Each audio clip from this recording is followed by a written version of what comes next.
Alrighty. Hello, Jose. Yeah, I'm putting on Devil Survivor OST. Shin Megami Tensei Devil Survivor OST.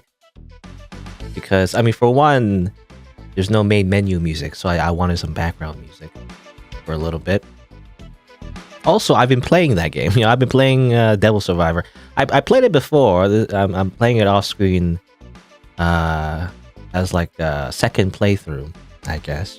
I don't know. I just want to like an RPG to like mindlessly play. It's really good though. I highly recommend it. Only reason I don't like record though is it's because it's like a really long RPG, and I've done long RPGs on the channel before, and they nobody watches it. So I say nobody, but like 2 people, whatever. Well, it's just not a good idea. I feel like unless people really want me to watch like a really long RPG. But anyway, usually I start off with well, today is Sunday, April 16th, 2023. I guess today we're gonna play this game, which I don't know the name of. It's like I feel like I have 3 names for it now, but it was recently translated from English, I believe. I say recently. I don't know. It got updated like a month ago, I guess. And yeah, it looks like originally to be Chinese, I think. The game file says Confession, so that's the name of the title that I'm using. But apparently it's also named Past Hope. Like if you see here, it says Past Hope. Sometimes it's referenced as Past Hope. But the thing is, the Chinese title that is available on the game page, when I translate it to English for Google Translate anyway, it says something else. It says incurable medicine or something. I don't know. It might be like a turn of phrase or slang that isn't translated properly. I have no idea. So there's like 3 names for this game. I don't know what it's supposed to be named as. Well, I don't know. I'll just stick with Confession, I guess. It kind of makes sense, but I'm not sure. But yeah. Let's see. And yeah, I don't know how long this game is. So if there's extra time, then I'll play another game. The other game will be Change the Formality, I guess. And if we even have more time, I'll play another one. I guess we'll see. For now, I want to focus on this one. Apparently, there's like multiple endings. As far as I understand, just from looking at the description, it looks to be another one of those visual novels. It's probably like a yandere, and they're gonna murder you with a knife. You see a screenshot of him holding a knife. The art looks okay. I don't know why they put like a weird filter though. You see this filter in the main menu here?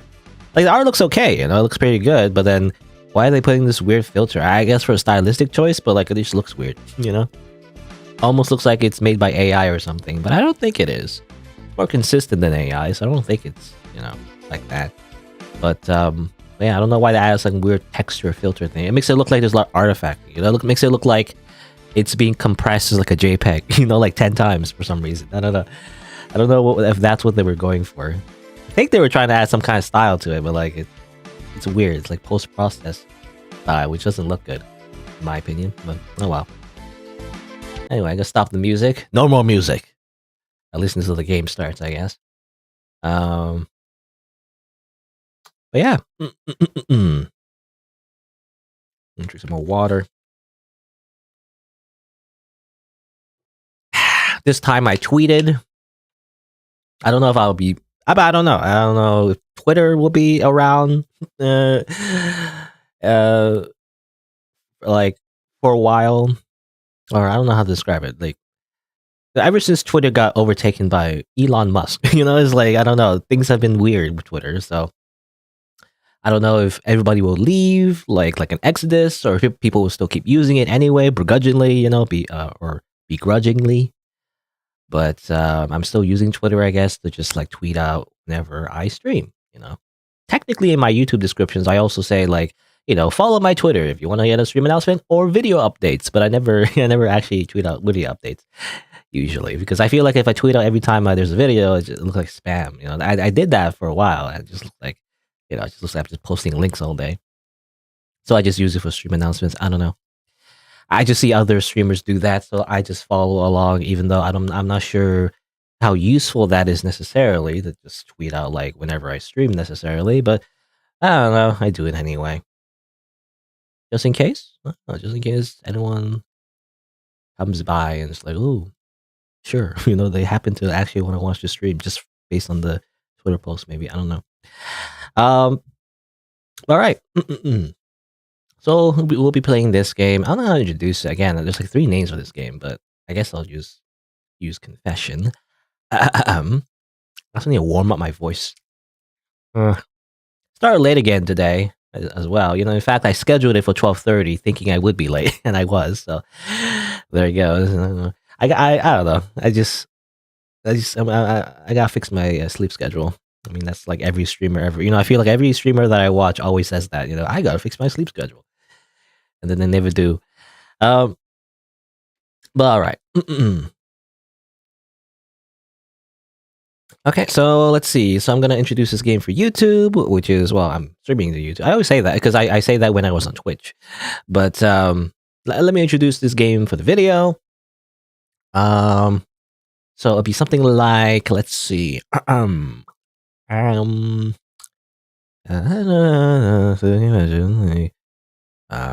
Yeah.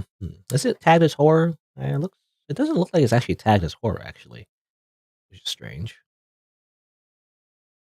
You would think it'd be a horror game. I mean, it says here there's character death, disturbing depictions, images, and sound effects. There's a content warning, apparently. It even says here, if you're not good at the above, please don't push yourself and quit in time. if it's like too shocking, then please leave, is what it says. Which only makes it makes me more curious what this game is about. Anyway, and hopefully the translation is not too bad. I booted up the game for like 5 minutes and just checked it out just to make sure it isn't like really, really bad, like machine translate. It looks okay. I don't know. I guess we'll see for the rest of the actual playthrough, but I just hope like it's not like really, really bad where someone just popped it in Google Translate and nothing makes sense. Because if you do that, you lose a lot of context. Translating is not just putting it in Google Translate. You also need to translate like things that are not normally in the dictionary, right? And like phrases and like in context. It's like it's up to a lot of interpretation, and you gotta have the correct interpretation based on your translation. Anyway, but yeah, hello to Confession,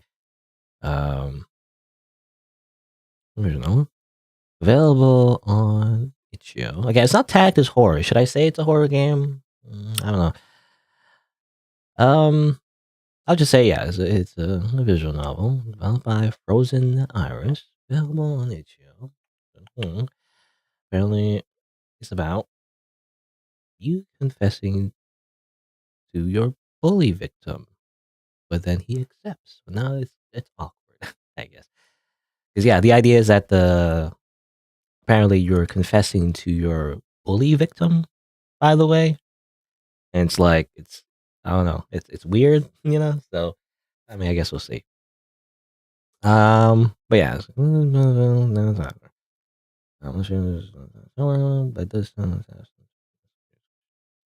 Okay. That's what I really say. All right, I'm just rehearsing, under my breath. Let's see. Hello and welcome to Confession, a visual novel developed by Frozen Iris, available on itch.io. And apparently, you confess to your bully victim on kind of like a dare. It was supposed to be a prank, but then he accepts, so now it's awkward. And I guess we'll see what happens. This game is not tagged as horror necessarily, but it does seem to have some disturbing elements, just judging from the game page. So viewer discretion is advised. All right, let's begin. And also, I'm not sure of the name of the game, by the way. It also says Pass Hope in the main menu if you saw there. The original, Chinese title apparently is just something else. I don't know. I just say it's Confession because of the game file. That's what it says. And hello, Azriel, by the way. All right, so let's begin. I'll start off with recalling what I can remember. Today was the day I decided to confess. This is probably a little bit of a dramatic way to start off, huh? What is my name? Okay, I'll just say Slider. Even though apparently it says here in the game page, the protagonist is not a good person. I don't know. Or yeah, it says, I don't know. I don't know if I want to be associated with the protagonist in that case, but oh well. I'll just use, my name. It was noon. I was at the rooftop waiting while gazing at the light blue sky above. What an average yet classic place to confess to someone. I have feelings for you. So can you go out with me? Ooh. The boy stared blankly, his face gone deathly pale. I could only describe it as if he'd seen a ghost in broad daylight. Okay, if I'm being honest, that ghost he was seeing was me. And he has I don't know, Medusa hair? That's what it looks like to be. It's like snakes. With you? Yes. So what you mean by go out with you is you want me to date you? That'll be right. Would that mean that you're confessing to me? Exactly. After confirming the meaning of my statement over and over again in pure disbelief, he leans against the rooftop's railings. His face drops of that same gloomy expression he always seems to be wearing. Those crimson red eyes of his first looked towards the sky, then treaded towards the ground, never truly meeting with my own. I'm sorry, Hoshino. I didn't mean it to feel forceful. I didn't mean to force you? I don't know. With my eyebrows creasing what appeared to be worry, my mouth awkwardly smiled with a taste of bitterness hidden behind it. To anyone looking upon us from the side, they assume that I truly cherish him and I like him all my heart. To me, however, I felt like at that moment that he couldn't possibly return my confession. It's practically impossible for a normal person to accept a confession of some horrible person who bullied them every day after all. Jeez. With this kind of silence, it went exactly how I expected. Now, could you just reject me already so I could get this embarrassment over with? I see. After school, we should hang out together then. With his calm and soft tone, you expect us to be close enough to be exchanging friendly greetings, such as good morning and good afternoon with each other. The strange thing is, we are by no means on those kind of friendly terms with one another at the current moment. Wait, what did you say? Now it's my turn to question my sanity. In just a few moments, the mask which hid my true feelings seemed to shatter in an instant. Crap. This was a big mistake. Shouldn't he have told me something along the lines of, I don't want to date you or stop pretending to have feelings for me, and then ignore me with the same emotionless expression? To sum up what just happened, I'll start with this. I'm Slider, a simple high school student. Today I confess to the victim of my own bullying. Okay, so interesting premise. This guy, I've heard of that. I mean, sort of. Well, I mean, the first time I heard of it was in Danganronpa, but it's apparently it's a common prank. I don't know if it's common. I don't know, but it's a type of prank where you just pretend to confess to someone, you got dared by your friends, to confess to someone, but you don't really mean it, I guess. It's a weird prank, I feel like. But I don't know. I never seen it in real life, but apparently I've seen it mentioned, I guess. But yeah, but it's kind of like that, except the victim actually accepts. And it's just weird now. Although I was the one who confessed my feelings, I didn't really expect Hoshino would be able to return them so easily. How troublesome. It was time for school. The light peered in from the window shedding, its ever-radiant light upon the floors of the hallway. Other students surrounding me would joyfully laugh and banter with one another, each telling different random and little stories about themselves brought to mind to the people around them. Music is a little low. I'm gonna turn it up. It was a little lower before. I already turned it up. I'm gonna turn it up at maximum. Why is game volume, Why developers don't make their games loud enough, They're always too quiet. To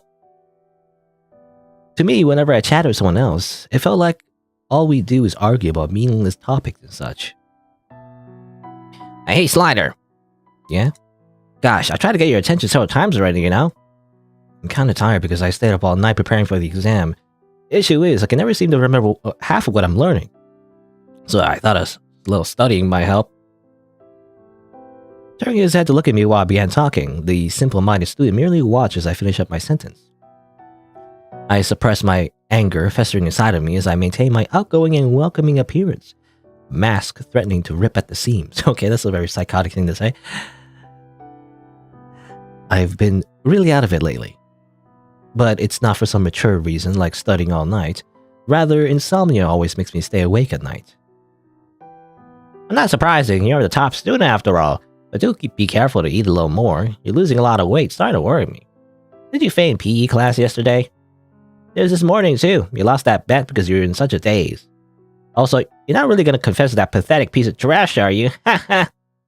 I love being a bully and being mean to certain students. It's great. Now, I smiled. If my classmates discovered Hoshino and I were dating all of a sudden, it would attract a lot of unwanted attention. Besides, the group of people I hung around were some of the worst kind of people. They were the kind of people who'd like to join in on the bullying. If they found out, who knows what might happen. I'll get bullied, instead. I'll be the victim. Nobody wants that. Those kind of people are the most horrible that you can meet. The kind of people who have no shame and doubts about ganging up on someone.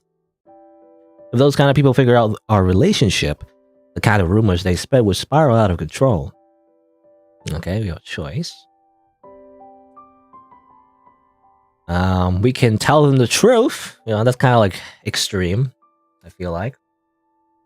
Or we can deny confession, don't say anything, or change the subject. I mean, these three seem to be the same option, to be honest, but I don't know if there's any subtle differences. I don't know. I don't know how I'm gonna handle this. I'll say... Let's change the subject. Let's not talk about this. Let's dodge the question, basically. Well, instead of worrying about me, you should probably be more concerned over the upcoming exam tomorrow, right? I sighed, in a tone which attempted to betray a sense of worry and concern. Oh, geez, don't worry. Don't remind me. You're not even going to be near me to help me out. How am I ever going to figure out the answers this time? It's all over for me. At the frantic panic the male student has shown over the mere mention of the exam left other students to lightly laugh and chuckle over his concern. The conversation on Hoshino was put to rest. No one decided to ask any more questions about it. As if nothing had even happened, they began chatting again about whatever came to mind. Occasionally, they would purposely include me in such conversations. Slider, they are the top student in the entire class, respected by their teachers, grade, and practically even the whole school. The grades are ranked first, incredibly attractive, and also very popular. Ah yes, my high school experience. No matter the gender, they seem to get along with everyone. Apparently, they're just bisexual. No. Well, maybe not. That's not what they meant. Anyway, at first, it seemed almost like fiction, if you will. I was the weak and frail child who spent most of their life growing up within the walls of a hospital room. However, somehow I managed to become the type of model student others could only dream of being. I don't know. I feel like it's always different. I guess it's different in Eastern countries. I mean, specifically, I think this is in Chinese, so I'm assuming China. But like, I don't know, any like, how do you describe it? Like East Asian country, like Japan and like South Korea or whatever. I feel like having good grades makes you popular, at least in anime. I always see that. But I always thought it was the opposite in the West, in America. At least I always see on TV shows anyway. Like if you got good grades, you're like a nerd, and then you get beat up and put in lockers.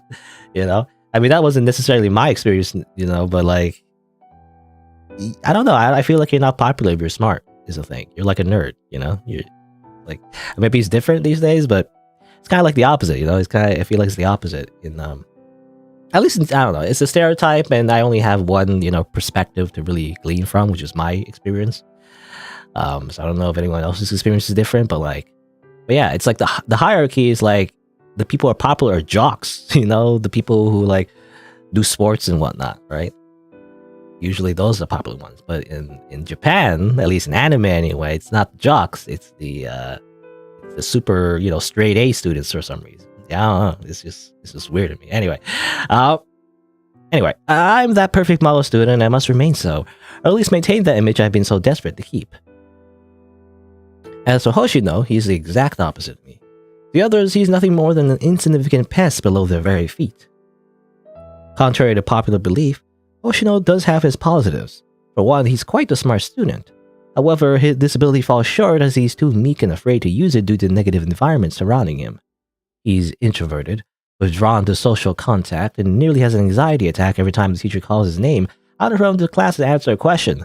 People think he has some sort of mental illness because of his great amount of anxiety. I mean, that is called, the anxiety disorder. Anyway, he's only come a handful of days to school. At this point, he's boring the line of suspension. Ah, yes, this guy who's like a delinquent and never shows up to school. It's ironic how that's the opposite. I feel like again, a lot of Western shows, the delinquent, or like the class clown or whoever, someone who's like really bad at like class, but otherwise is popular. That's usually the case in a lot of Western shows. It's kind of like the opposite apparently here. I don't know. Anyway, but yeah, he apparently doesn't show up a lot. Half of his time at school, he either spent reading alone by himself or being bullied by people like me. Haha, I love bullying people. I don't know. Apparently, I just do that, I guess. For example, sometimes we throw his textbook out the window. The teacher would then question why he didn't have it, while I held back a sinister smirk watching close behind. Whenever I was in a bad mood, I would do things like pull his hair, choke his neck, and make him suffer an unbearable pain just to appease myself. Oh, yes. I'll just say this. I'm like a psychopath. What the heck? I mean, I always do say kids are basically sociopaths, They don't even have, they have a stunted emotional empathy. So, like, I feel like a lot of kids are just horrible and mean. At least that's my experience anyway. Like, I don't know. It's like, I feel like nobody had empathy, and sometimes when people grow up, they still don't have empathy, isn't that messed up? Anyway, the bruises on his body would increase more and more each day that passed by. At some point, less of them were from me and rather from my classmates.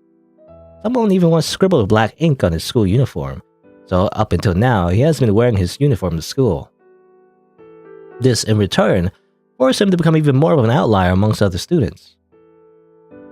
Or at least, it's something like that. If you look at all things considered, I deserve to be the person to have been said to have a mental illness far more than Hoshino does. All he's done is live a quiet life. He hasn't disturbed or harmed anyone in any sort of way. That's all. Funnily enough, despite all of this, rather than me being isolated and harassed by everyone else, it ended up being him. This world is truly illogical.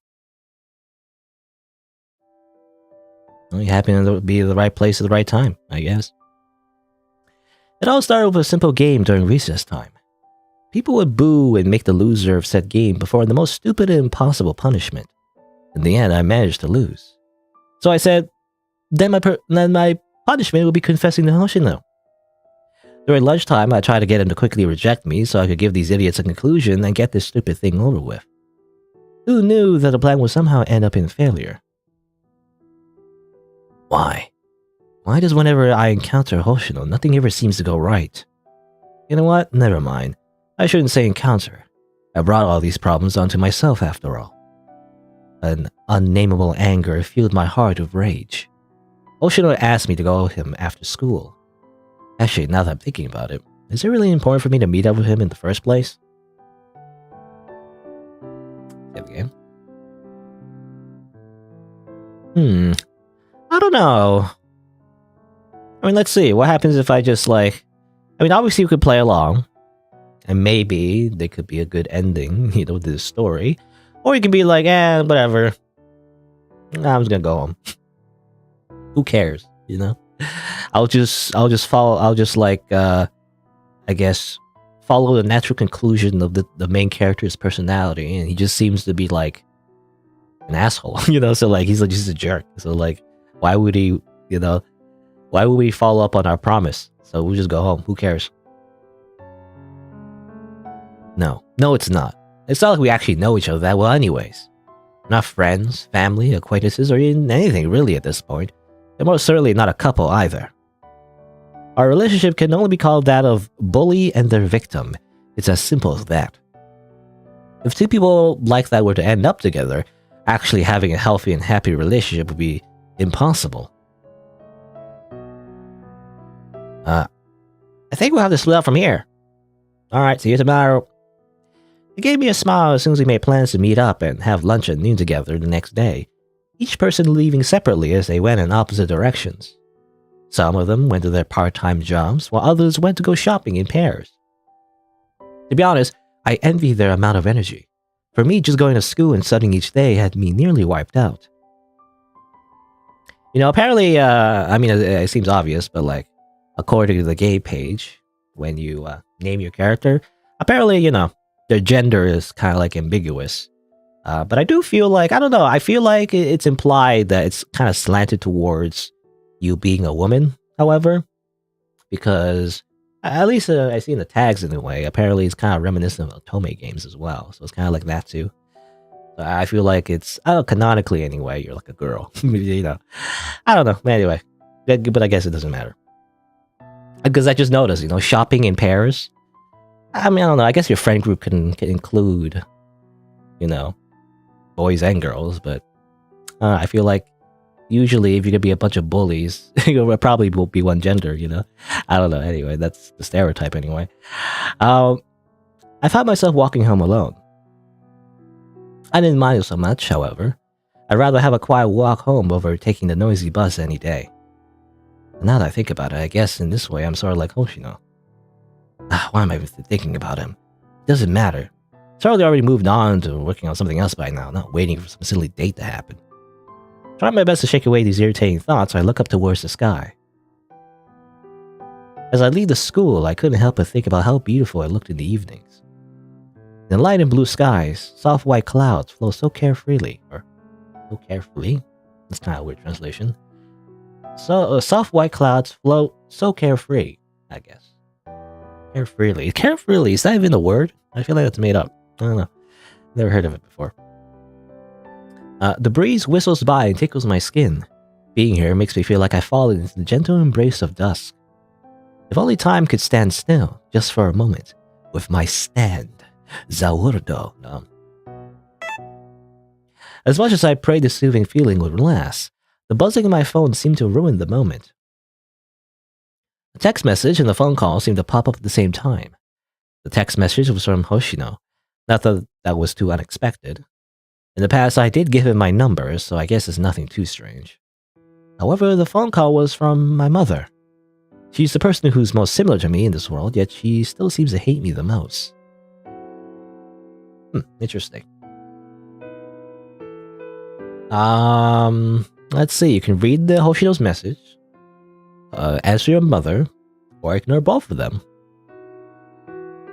I was just thinking, again, I'm trying to like, we'll try different options later, maybe, depending if it affects anything, but I'm just trying to roleplay. You know, this is weird, like, psychopath bully who's also having kind of like an identity crisis, you know, because they're like doing so well, but like, at the same time, they think it's weird that they're doing so well, you know?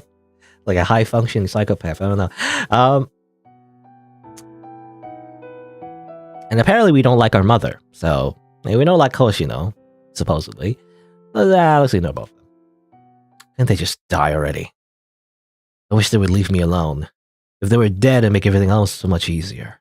Okay. If only. It's all so annoying. It'd be better if they just disappeared, and I'd finally be able to breathe. No one would bother me ever again. Going silent, I simply muted my phone and tossed it into my bag. You know, this is very antisocial. This is antisocial. I mean, there's a mental illness called that, actually. Antisocial personality disorders, I think it was called, or something like that. You know, I mean, a psychopath and sociopath. I mean, I kind of use those words synonymously. I used to think there was a distinction, but I think that's all made up. You know, it's like there's always this like idea that sociopath and psychopath meant different things, but it's not backed up by any kind of research or science, really. If it was, it would be like really old, you know, science, I think. I think the proper term is just antisocial personality disorder, you know, just someone who's like an asshole, basically. That's what that means, right? Let me tell you. Is that what it's called? Antisocial personality disorder? I think that's what it's called, right? Yeah. I mean, basically, someone who's like, yeah, who like, um, who's like the Hollywood definition of psychopath, like American Psycho, that movie, kind of like that. I should lie down today. I think I'll need a good night's sleep after the day. Taking one last breath, I hold my forehead in under exhaustion. The good news is that the horrible anger is finally starting to fade away. However, bad news is that the same stress and fatigue that plagued me have come back once more. It felt like my mind was being squashed and melted into nothing but a mere puddle. I try and think about what I should do now. You should go home, a little voice whispers. You have to. Who knows what happened if you don't? It says like a little angel on my shoulder. And then the devil says, No, what are you saying? Another voice seems to say, maybe you should just take a nap. Then you'll be able to forget all of this. Let it all go. Just shut up. I'm not going to listen to either of you. Trying to breathe, I felt like my lungs were on the verge of collapse. Just calm down. Everything is going to be fine. I lied. Nothing is fine. Nothing will ever get better. At the time, I found myself knelt down on the ground, my hands desperate to cover my mouth as if to suppress the vomit piling up my throat. My whole body began to shiver almost uncontrollably. I thought I'd at least be able to skip dinner, but it seems I'm not even able to do that. If I want to be able to go to school the next day, then I have to eat something. I forced myself to go to the place I've been renting out and made some quick food. Renting out a place? Apparently, a mother can call us, but apparently we're renting our own place. Despite this, the food I put in my mouth was simply spit out soon afterwards, my body rejecting the taste. My health condition is getting worse these days. I wouldn't be shocked if soon I would just end up dead. I sighed as I looked outside the window. Night's already spread. I wonder what Hoshino could be doing. Perhaps he really is still stupidly waiting for me next to the school. It's strange, but I can actually imagine him doing such a thing. I mean, that's why he's a victim, I guess. He just trusts people, I guess. Not many people know this, but Hoshino was my childhood friend. Oh, there you go. There's the twist. By the way, we knew him before. Not only that, he was actually a good friend. He even saved my life once. But as I grew up, I slowly turned into the person I hated the most. Seeing Hoshino's face distorted in pain and hurting. At that time, I actually felt joy. I felt joy at the sight of being able to crush another person. Something in my mind said, look, I'm not the worst one out there. After all, there are people like Hoshino. Although I couldn't admit it to myself at the time, I was the scub, not Hoshino. As reality rushes back to me, I found myself unable to get up. At some point, my body gave into the pressure of the weight beneath me, and I ended up falling to the floor. The vomit in my throat nearly ends up choking me to death. My vision began to flicker between the colors of black and red. Blood was scattered on the floor, crimson coating the earth. Suddenly, my lack of breathing became nothing compared to the unbearable pain. Pain. It was as if a bug was gnawing away at my body, its sharp teeth sinking into my skin. As I realized what was happening, I came to understand going through a seizure alone was not good news. Worst thing is, the neighborhood I picked to rent out a place, and specifically what has nearly no one in it. I made sure of it so that no one would notice when things like this would happen to me. Am I going to die? I can't say that I'm shocked. I haven't taken my medicine in a while after all. I just didn't expect this would happen so soon. All my senses tormenting me kept my mind wide awake. Coming to an understanding more than I wanted to, I realized I may truly be dying. The only thing I could feel at the moment was regret. It isn't because my life is coming to an end, however. Instead, it's because of that same person that keeps popping up inside my head. Hoshino. I feel regret because of Hoshino. But Hoshino doesn't need to hear my apologies. Who would ever hear such a thing from a fake scumbag like me? I'm too disgusting for anyone to want to hear what I have to say. I did to him what my mother did to me. And just as I would never forgive my mother for it, nor would he forgive me. Only when I die will it be enough to pay for what I've done to him.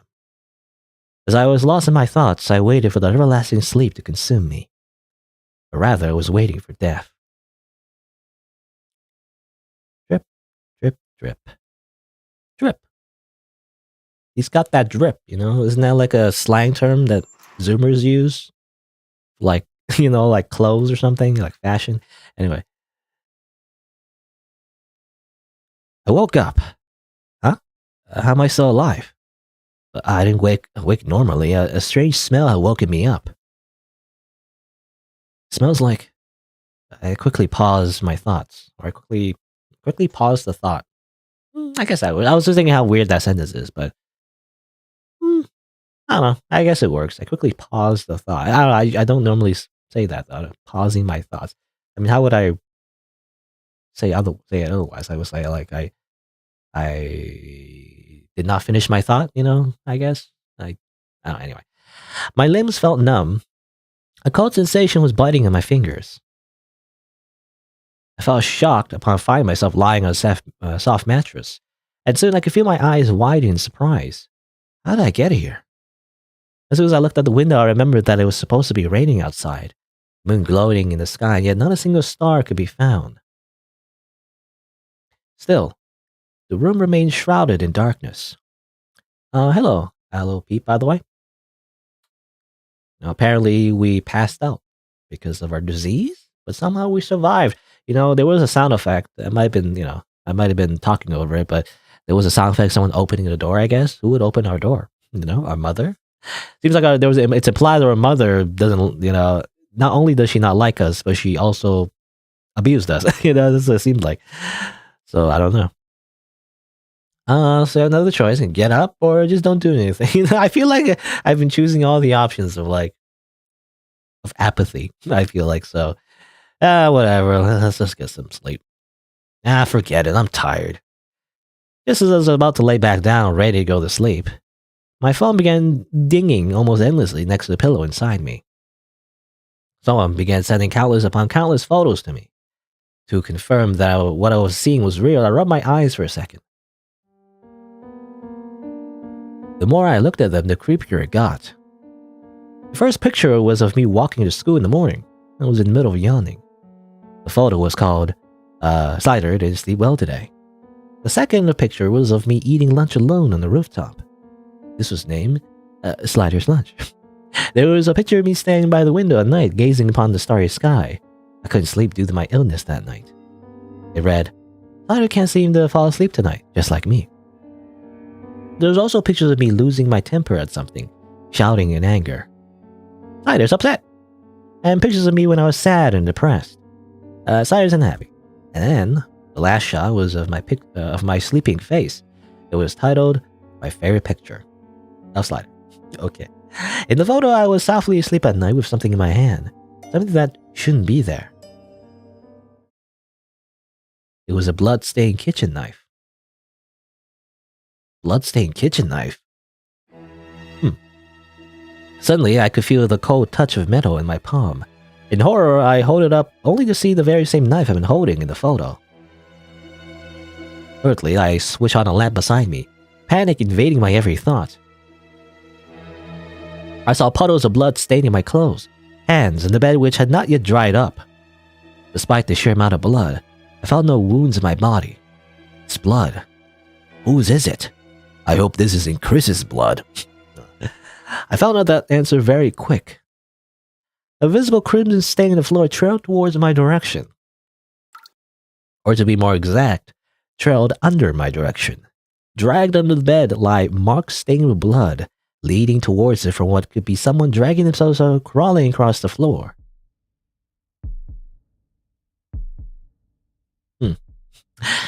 Nah, that's okay. No thanks. I'll leave you to the police. I don't want to look. I don't want to see it. That's okay. No, I don't want to look. Please, don't make me look. No. Please. Okay. Actually, it's not actually a choice. Never mind. Alright, what's under the bed?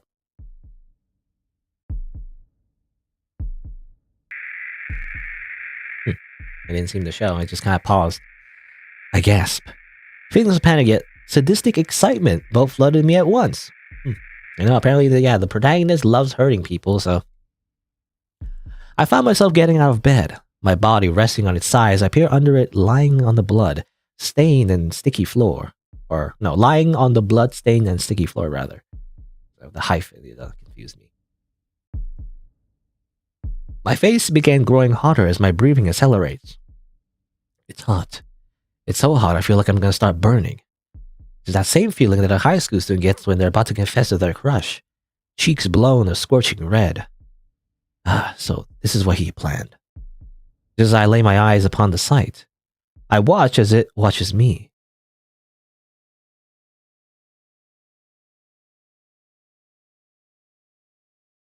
At the opposite side under the bed, its gaze seems to burn holes into mine.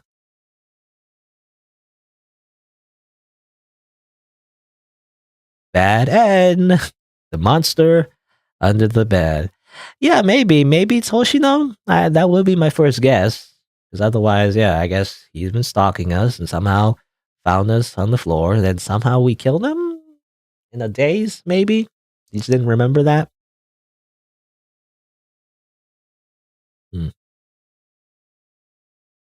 Oh, and there's a little bit more. Even though we got an ending screen, I'm assuming this is the perspective of Hoshiro? Hoshino? Is it Hoshino? Is it Hoshiro or Hoshino? Now you're confusing me, Azrael. I thought it was Hoshino. I lovingly tucked the handle of the knife into Slider's hand, holding their empty hand gently within my own. Then, with my other hand, I grabbed their hand which held the knife. I then pierced it into my own abdomen. Blood. Blood. Blood, blood, blood. Blood, blood, blood, blood, blood. Until my pain goes numb, until I get dizzy, until my blood splatters red across Slider's clean bed, I continue to hold his hand. I'm happy. It hurts, but I'm so happy. Before I came into this room, and I wanted to do something. Now I remember. I wanted to kill you. I was desperate to see you once I saw that you were curled up and unmoving. It scared me. I thought you'd been taken away from me. If I were to die, I wanted to at least be at your hand.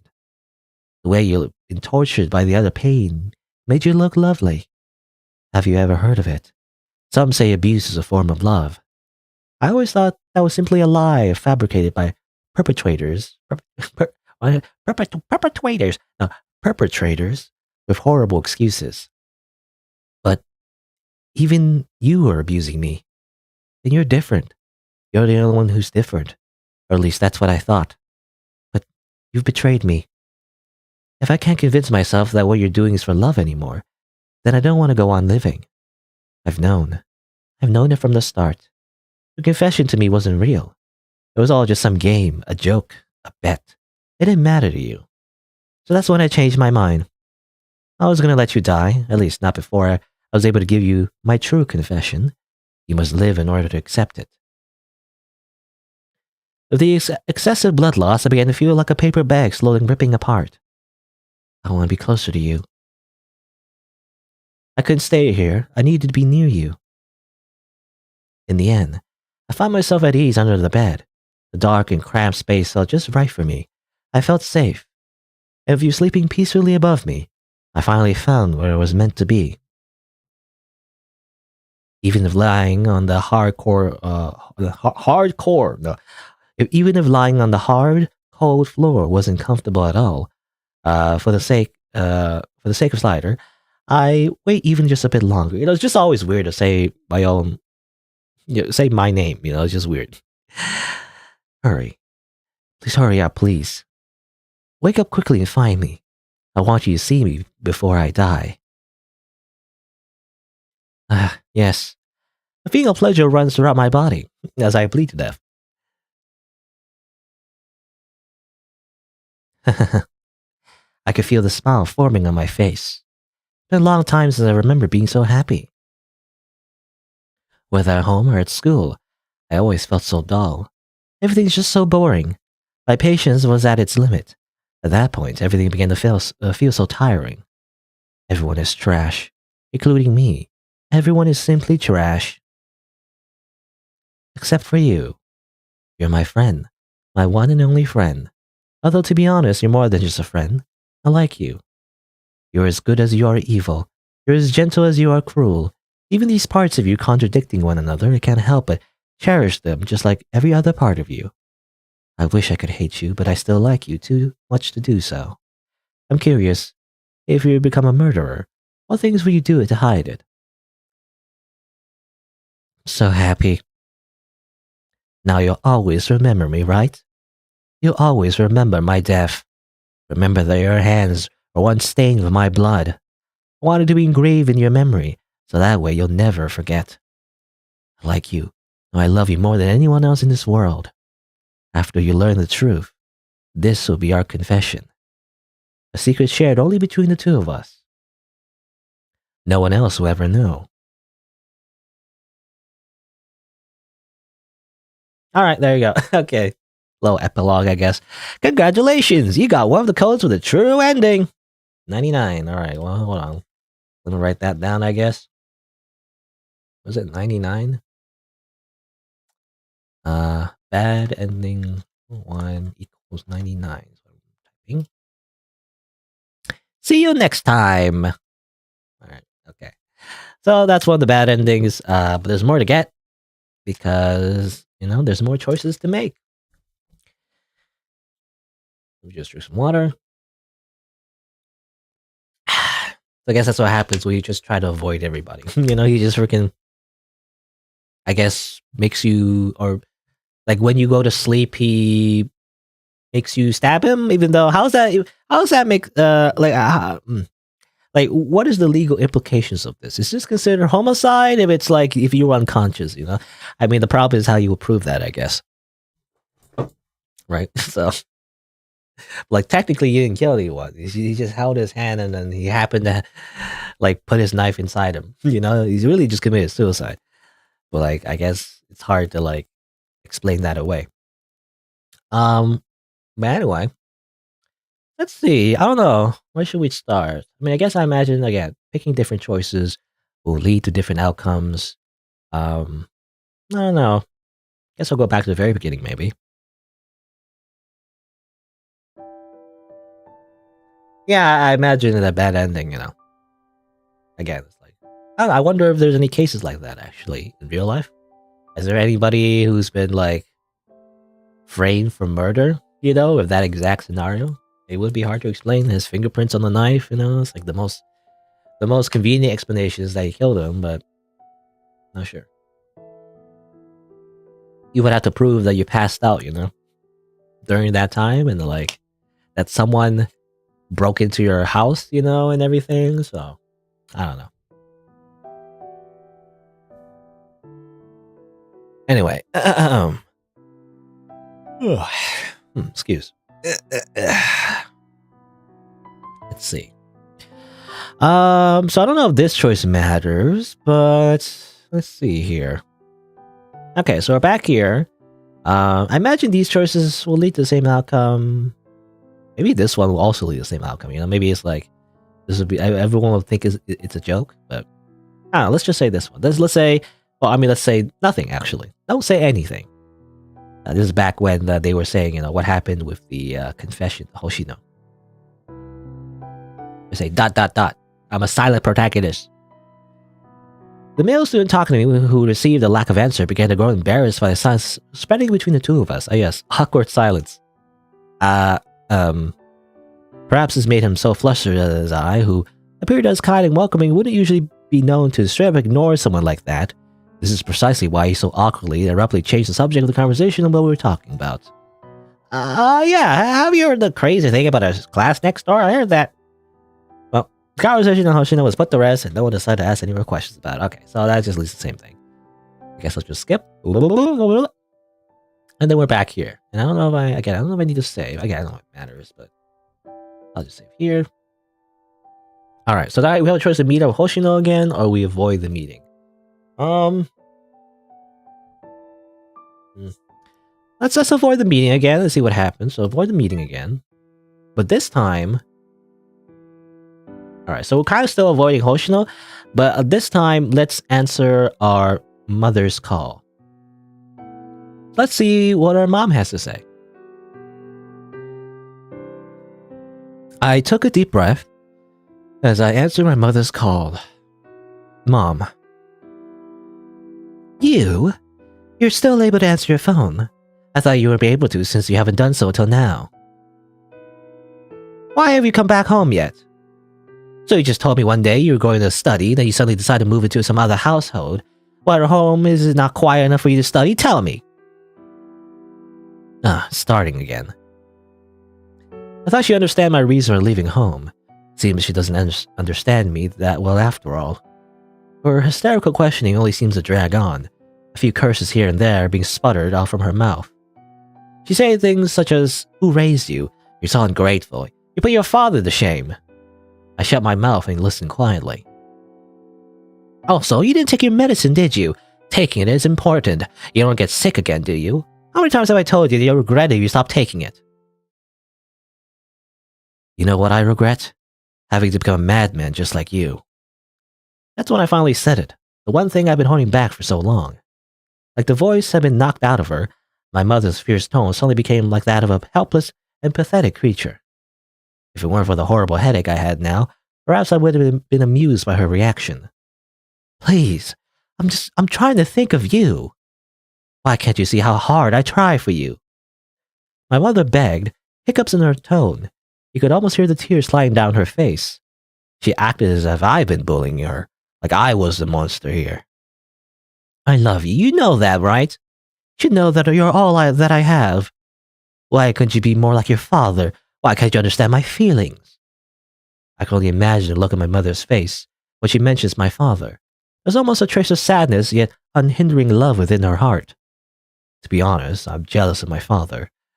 He's never been faced with the horror that is my mother's unconditional yet morbid love. However, with me, that's the only kind of love I receive. She treats me like she's worried, but then leaves me to rot with cold indifference. She'd ask me to list out the full description of my day, from when it started to when it ended. Sometimes, if she was unsatisfied, she'd hit me, pull my hair, slap my face, and throw anything she could at me. She wanted to make me regret whatever I'd done wrong. Every time she asked herself, why did I give birth to such a horrible child? And each time, in return, I have to convince myself of this. It's me who's done wrong. I'm the bad one. I'm the one who's not sweet enough, not good enough, and it's all my fault. When she finally coming to understand that, she calmed down. It was almost as if she turned into an entirely different person. As if pitying me, she caressed the scars and bruises she left on my body in horror. She cried and apologized to me almost endlessly. She said, I'm so sorry, please forgive me. I understand I only do this because of my illness. I never want to hurt you. But I just don't get it. If that's the case, then why couldn't she try and understand how I feel? Why couldn't she try to be considerate of the same, or to be considerate of the person forced to carry that same burden as her?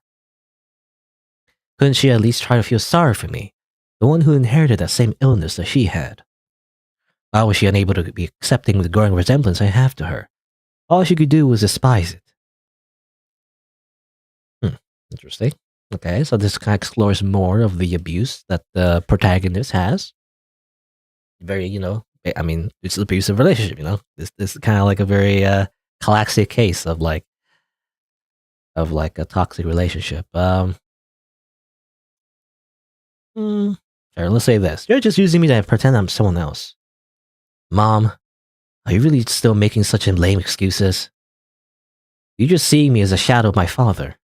Like I'm just some sort of substitute for him, but he's not even alive anymore. Oh, yeah. I mean, yeah, that seems to be an implication. Yeah. Can't you see? I'm just a child. You're a child who can't take all this pain away from you anymore. All you've been doing is shifting your pain onto me, shifting all those negative feelings to me instead of dealing with them yourself. That way, you have the illusion that someone shared those feelings with you, that they were going through that same horrible situation you were. You do it all just so you wouldn't have to wallow your own self-misery any longer. What? Did I say something that was wrong? The sound of clicking along with that familiar tune trails on afterwards. She's hung up. I didn't want to admit it, but my mother is similar to me in this way. Hearing the words you don't want to hear from someone else and running away to hide. It's exactly what I do. No wonder why my mother hates me. I'm that exact part of herself which she despises so much. Okay. And that seems to be the same, actually. It's like, and probably the same ending. Let's see. Well, I guess we can get up, but I think the conclusion is foregone. Let's get up. I stood up as I pressed my hand against my throbbing head. Just as I was about to get off the bed to wash my face and hands, I see a dead body. Whoop. It's a dead body. Whee! Okay. So same thing. Same ending, it seems like. So I guess the branching path is maybe not meeting him, you know? Oh, no. There's another option here. Let's see. I imagine if we hang up, you know, this decision, we hang out, probably the same ending. So let's go over here. I imagine if we read Hoshino's message, maybe. Will that change anything, I wonder?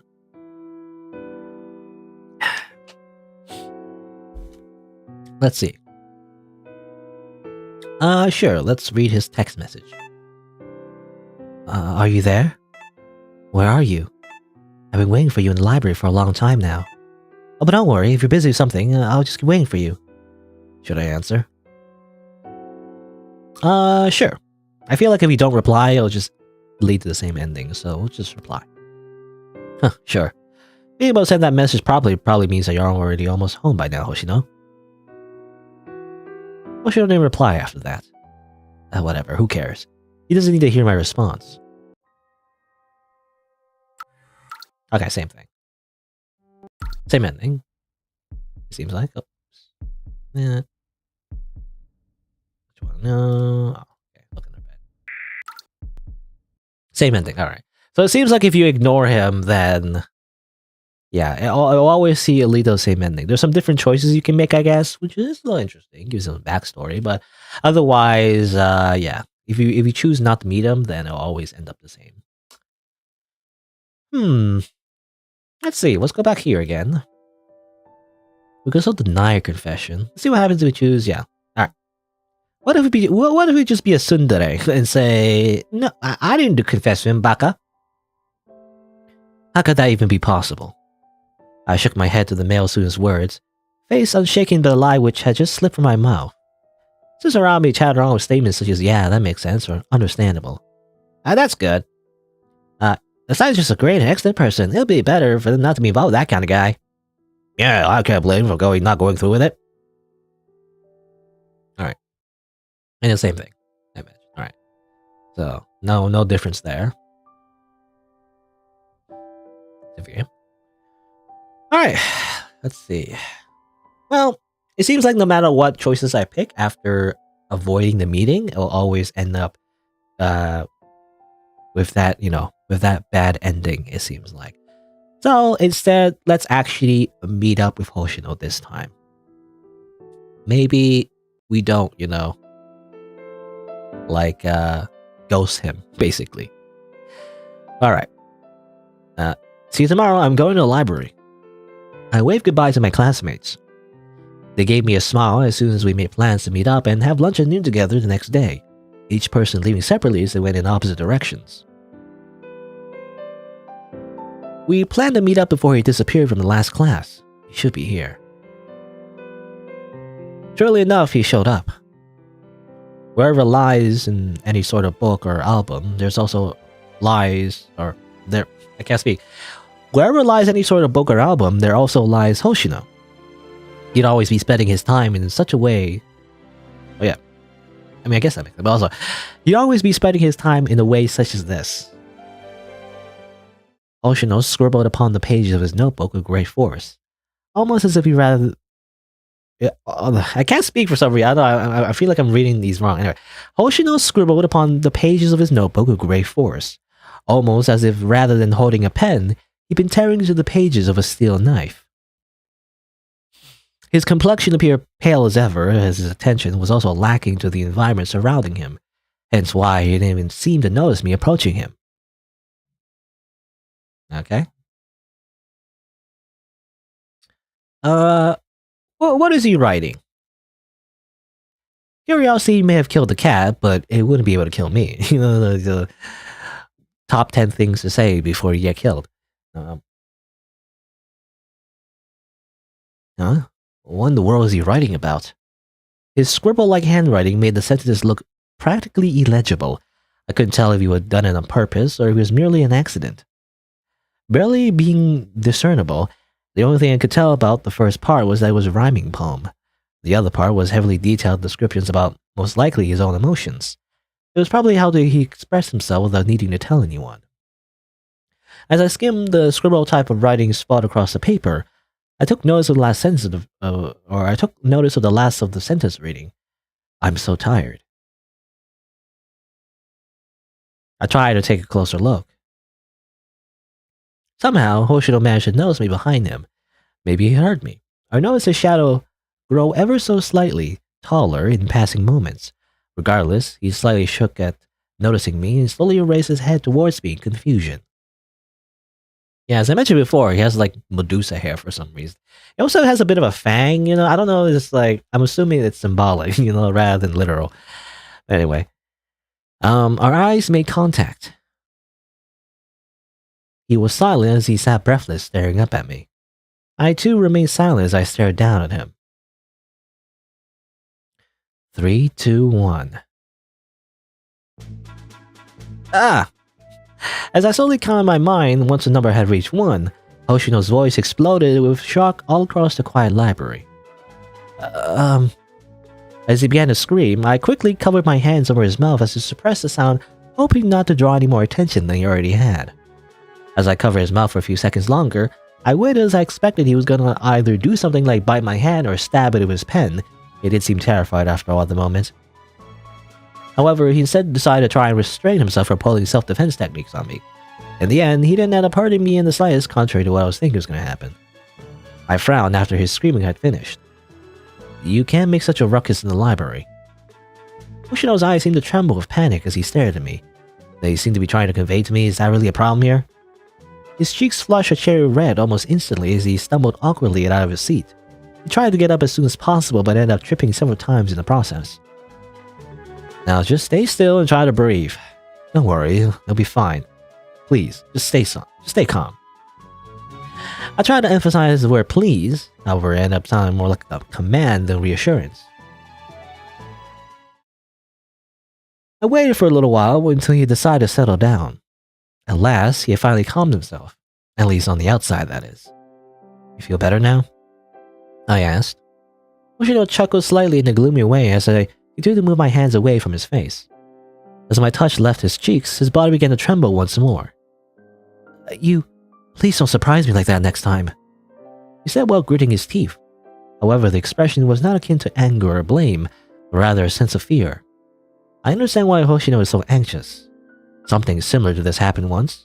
Hoshino was so frightened by me, he nearly stabbed the tip of his pen into my eye out of shock and terror. Perhaps he was afraid he would accidentally do it again.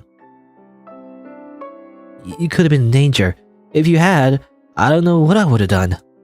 If I ever hurt you, Hoshino lowers his head, lower lip trembling. He continued to murmur something under his breath. It was difficult for me to distinguish what he was saying. Say it again. Promise not to do that to him again. Pat his head, try and cover him. Don't say anything or punch him. It's a very extreme choice.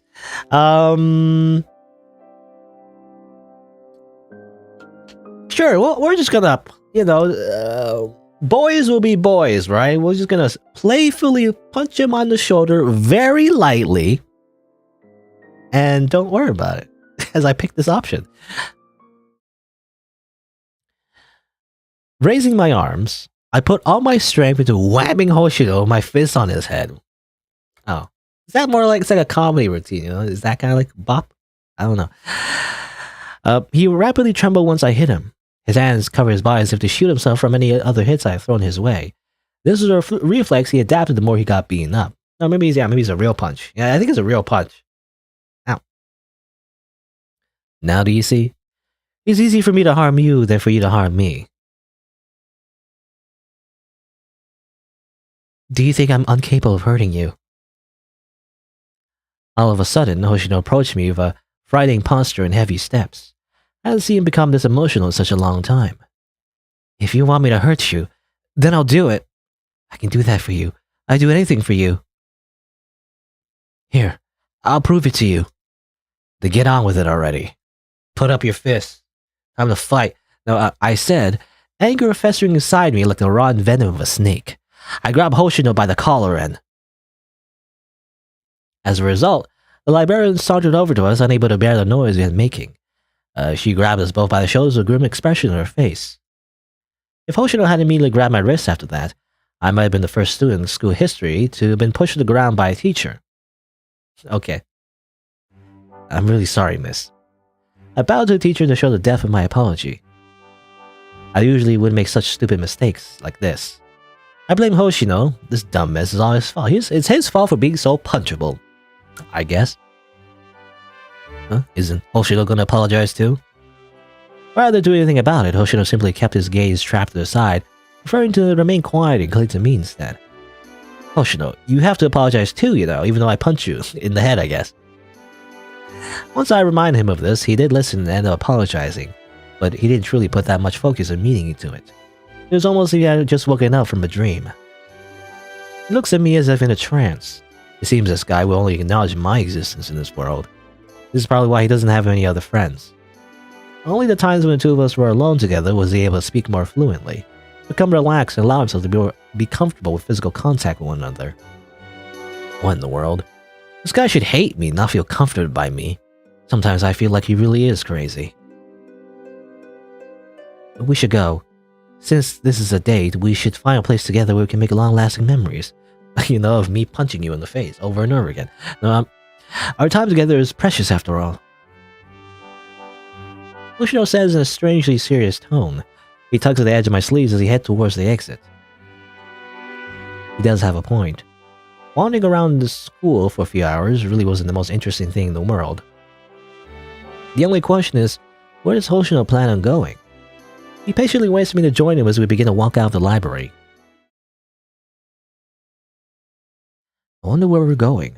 A cafe, maybe? Quite a popular date location, after all. You can't go wrong with that kind of choice. Or maybe not. Maybe we're going to the park. It's a nice and quiet place to spend time outdoors. It's great for relaxing, too. Especially when the weather is warm enough. No, that doesn't seem like it's the place either. But nothing I can nothing I can think of feels like it's going to be the right one. I admit that I can't think of any places besides those, however. Do you want to come over to my house? Hoshino plainly made that suggestion. What? Well, I was just thinking, you haven't been there in over a year. The house and my family has changed a little, and I thought you might be curious. Some do you? Before he could finish his sentence, I reached out and ruffled the soft tuft of Hoshino's hair. Despite his skin being covered, each scratch mark has still not been healed. Each wound still remains scarred, revealed by my very eyes. Huh. How careless. As long as he stays here, that always remains the same, no matter how much he changes over time. Oh, and when I say he, I mean Hoshino's uncle. Hoshino's been horrified of him ever since he was just a little kid. I'm not sure why. At least when he was a child, at least. For me, I can remember the place being almost like a second home to me at some point. Before he was 10 years old, Hoshino was just a normal boy living a happy life. He had a stable and wealthy family, most of the money and house of which had been inherited by their ancestors. Hoshino's parents had actually passed away fairly early on, but despite this, he still had a happy childhood. He was raised mainly by his uncle, along with his aunt, almost as he was their own son. He was highly loved and cared for. I've seen him and his uncle together. His uncle wasn't the greatest of words, but I could tell how much he cared about him. His aunt and uncle were very kind people. The first day I met Hoshino, unlike now, he had nothing to do with the word gloomy. To this day, I can still remember what he was like at that time. He was a gentle child with the brightest smile. He shone like the stars. Did you guess it? Yes, it's strange compared to what he's like now, but how did he turn out this way? His uncle, in a bad mental state, was introduced to a strange church by some shady people who had known at the time. Oh no. freaking join a cult. To put it simply, he'd been brought into a cult. Depressingly, this cult didn't just preach words about their beliefs, they're more harmful than that. The family seemed to crumble apart after this, a number being done to their financial state along with it. The cult would give drugs to cure their members of sin, or rather to more easily to keep them as devoted followers. After that, it only took 2 months to take who was once a loving husband and turn him into a madman. Someone who only craved the medicine the cult would provide. They're just drug dealers. That's just what they are. However, luckily, it seemed his uncle had snapped out of this. Despite that, however, the couple had decided to divorce as they were too troubled by what had just happened, and Hoshino was soon taken away to live with his aunt. His aunt and uncle both went to live in separate parts of the city and start a new life. However, what Hoshino and his aunt didn't know was that while this happened, his uncle had been dragged into the cult once more, and this time they had a plan. It was truly a pity what happened to his aunt. Crazy men of the cult had stormed up at their door that day. Hoshino's uncle was there too. He attacked his ex-wife while the men of the cult yelled in horror about how they'd been forced to kill their own wives. Okay. I'd rather not mention what had happened after that. It's very violent. Also, what does that even mean, Oh no, I'm stabbing you. Oh no, I'm being forced with this hand, with this really sharp knife. I'm stabbing you over and over again. I'm so horrified of murdering you, but apparently I can't stop. That's what that sentence read to me. It's like, oh no, I guess I have to kill you. I can't help it. I don't know if that would fly well in the court of law. Anyway, why do I say this like I saw it? Well, it's because I did, and took plenty of photos. No. I was with Hoshino during that day. If I hadn't grabbed Hoshino, who at the time was sobbing and desperately trying to inch towards his aunt and uncle, I'm not sure he would be able to run away in time and call the police. If I'd stayed there any longer, that idiot would have ended up in a situation just as bad as his uncle. Afterwards, the man of the cult had became even more deranged after what had happened. A lot of the additional becoming self-harmful. They were later sent to get medical treatment because of it. Luckily, the property has still remained intact. There, Hoshino lived alone with only the savings left behind from his dead parents. I wonder what happened exactly. I'm not sure. Supposedly his uncle, fell into the cult again, and they all decided to go together to kill his ex-wife, right? But that kind of also implied that the uncle died too, and the men also killed the uncle. I'm not sure, or either that or he went to jail. But I was the only one left in his life. Since then, he's distanced himself from other people. His cheerful personality had been burned to dust. From then on, he decided to rely on me and me alone. Regardless of what happened, after a few years, the man who committed an unforgivable sin had been released from prison. Oh, okay, no, he did go to prison, yeah. Which makes sense. When he arrived home, it seemed that he'd begun to abuse Hoshino. What the heck?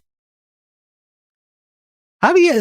that's interesting. I mean, I don't know. I guess... I'm assuming this is in China, right? Because again, the original translation of this game, I think, was in Chinese. How does that work? He murdered himself. What? Do you get released from jail that quickly in China to kill someone? I don't know. I mean, I do hear how human rights, in that country is not exactly prioritized. I can't say the word prioritized. That's not right. Prioritized. I can't say that word for some reason. Anyway, what was I saying? Oh yeah, human rights are not prioritized in China necessarily. Anyway, all right. Well, Slider. That's when I realized how deeply my mind had wandered.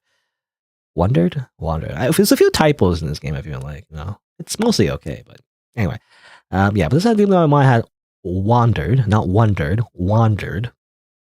It took me a second to snap out of it, as I'd been so lost in thought.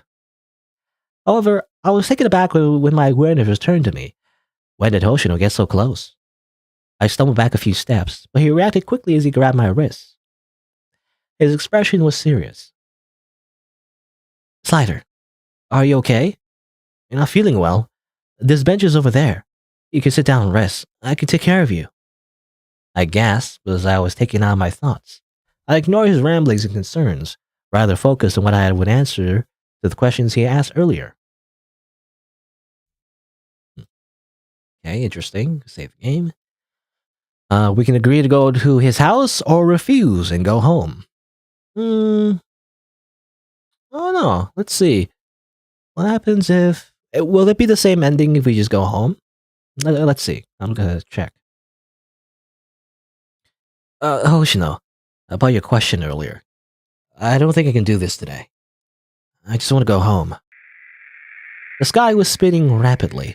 I desperately tried to suppress the nausea and vomit threatening to spill out of my throat. Hoshino seemed to want to say something, but he closed his mouth soon after. Here, let me help you hold you up. Or, do you want me to carry you back instead? Without the strength to refuse, I allowed myself to be given a piggyback ride back home by Hoshino. Oh, he's... again, I feel like canonically, I do feel like the protagonist is supposed to be a girl. Because that would make sense if we're light enough, on average anyway, girls, way less. It would make sense. But otherwise, if we're like a dude that's like about the same age, I feel like that could be kind of hard. Unless he's really strong, I don't know. Maybe he has a six-pack hiding under there. I don't know. Anyway, but without the strength to refuse, yeah, I got a piggyback ride. Hoshino doesn't have the most sporty figure per se, but he does have an unexpected amount of strength. For example, if me and Hoshino were to get into an actual fight, then I'd probably lose. Okay. Well, I guess they explain it away as like, I guess he's just athletic. I was just thinking, you've grown a lot lighter. That's not just me, is it? The world seemed to fade away from my sight. Everything began to pale light white. Hoshino, you should stay away from me. I'll be honest, I don't know why you haven't yet. If you did, you wouldn't have to deal with the things I do to you anymore. I'm worried about you. I'm afraid you'll just leave me someday. I think about it every day. Just the possibility that it could happen horrifies me. Just let yourself hate me then. That way you wouldn't care anymore. No, I can't do that. I can't hate you. I just want to be with you. Hoshino's voice said softly, so much so it was as if he was trying to lull someone to sleep. You could be my friend, lover, enemy, or bully. It doesn't matter to me. I just want to stay by your side. It's all I ever wanted. Is that too much to ask for? Idiot. Baka. Are you still awake? My field of vision gradually fades from red to black, only turning darker as time passes on. Thankfully, I don't have to feel that pain anymore.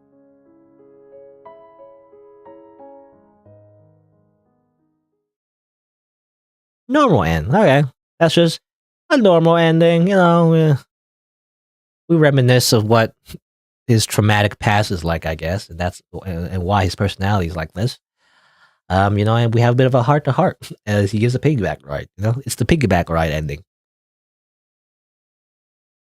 And I guess a bit of an epilogue as well. They're still breathing. That's good.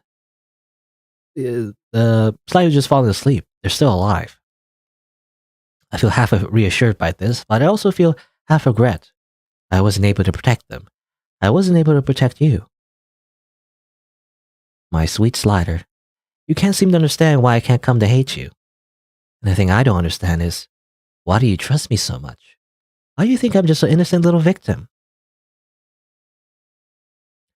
I can help the laugh rushing up my throat. I can feel my body trembling with the overwhelming excitement. I can feel myself leaning over, wrapping you into a warm embrace. Our chests is pressed together. I can feel the beating of your heart against mine. As some would say, the embrace connects two lost souls together. However, they can also be seen like a birdcage, used to hold another in captivity. Yet they are the cure, our salvation. I think these sayings are true. But I also think an embrace can be a promise for a future. I'll know that then, everything will be okay. I'll know that, through our promise, I'll still be able to see you again tomorrow. And not just tomorrow, I'll be able to see you the day after tomorrow too. I'll always be with you. As you grow and change over time, I'll always be beside you. I know people often say that you can't predict the future, but I'm sure I can predict your future. No, not just predict. I can control it. Don't worry. It won't be long until our happily ever after can be reached. I just need more time. I need to be patient. Then I'm sure it'll come. I'm just one step away. Okay, just creepy monologuing from our stalker. I got a code for the true ending. All right, so normal ending equals 11, I guess. See you next time. Boop. All right, there you go. Kind of like a normal ending. And even though I punched him, but I guess maybe I get it. Maybe it was meant to be a playful punch. I don't know. I'm not sure. Well, I'm not entirely sure because it was implied that we bully him all the time, right? So I was thinking if we punch him, it would like things would end up being horrible, but actually just ended up being kind of like okay, for the most part. Other than the fact that there's some underlying thing going on where Hoshino is not exactly as he seems. But anyway, well, let's see. Let me double check. There's something. Yeah, apparently there's 3 bad endings, a good ending as well, and 6 endings in total, which includes a true ending. I'm surprised I didn't get the bad endings yet. Well, let's see. What do I do to get the bad endings? I mean, there's this choice as well. Sure. Let's go back here. I guess. I mean, I guess we'll go here. I guess maybe going to his house, will lead to a different ending. Maybe.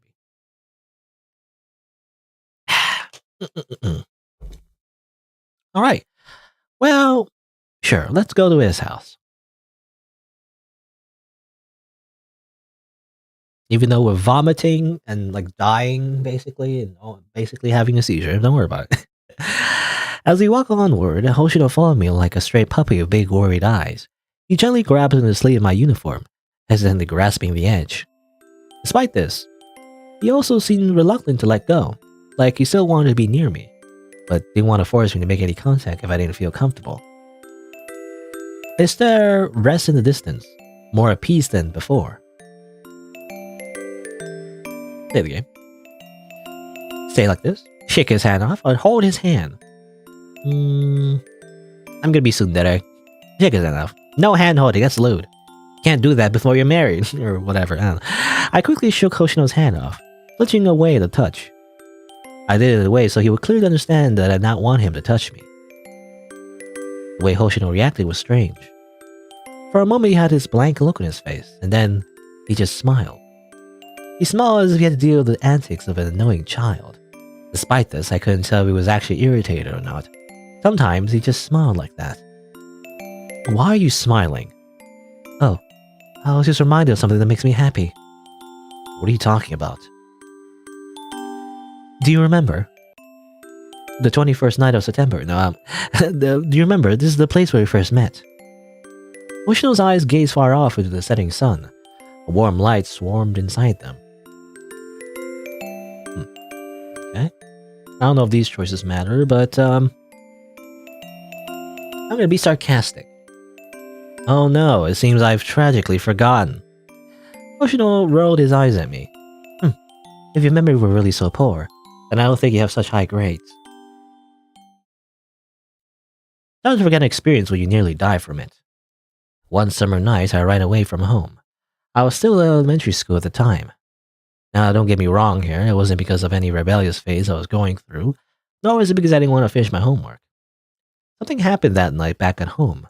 I was so horrified that I ran away. I remember thinking to myself, just run anywhere as long as it's not home. And so, I found myself stumbling, running in the middle of the road. Slowly, my thoughts began to disappear. Only one goal was left in mind. However, as I began to run out of breath, I found myself faded on the side of the road. I don't know how long I was out there, how long I've been running for, but looking back on it, I was lucky I hadn't been kidnapped or anything. I remember the first thing I saw when I woke up was a starry night sky. It was so enchanting that it almost didn't feel real. However, the second thing I saw was a strange-looking boy. I can still remember it. The first thing he said to me was, "I'm sorry. I'm so unsure who you were really apologizing to, but please don't make such a sad expression like that ever again. Don't worry. I won't make you tell me who it was. I just wanted to let you know."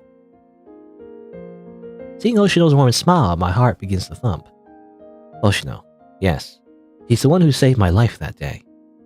He was just on a walk at the time, but if he hadn't found me there, still and unconscious, I'm afraid I could have died that day.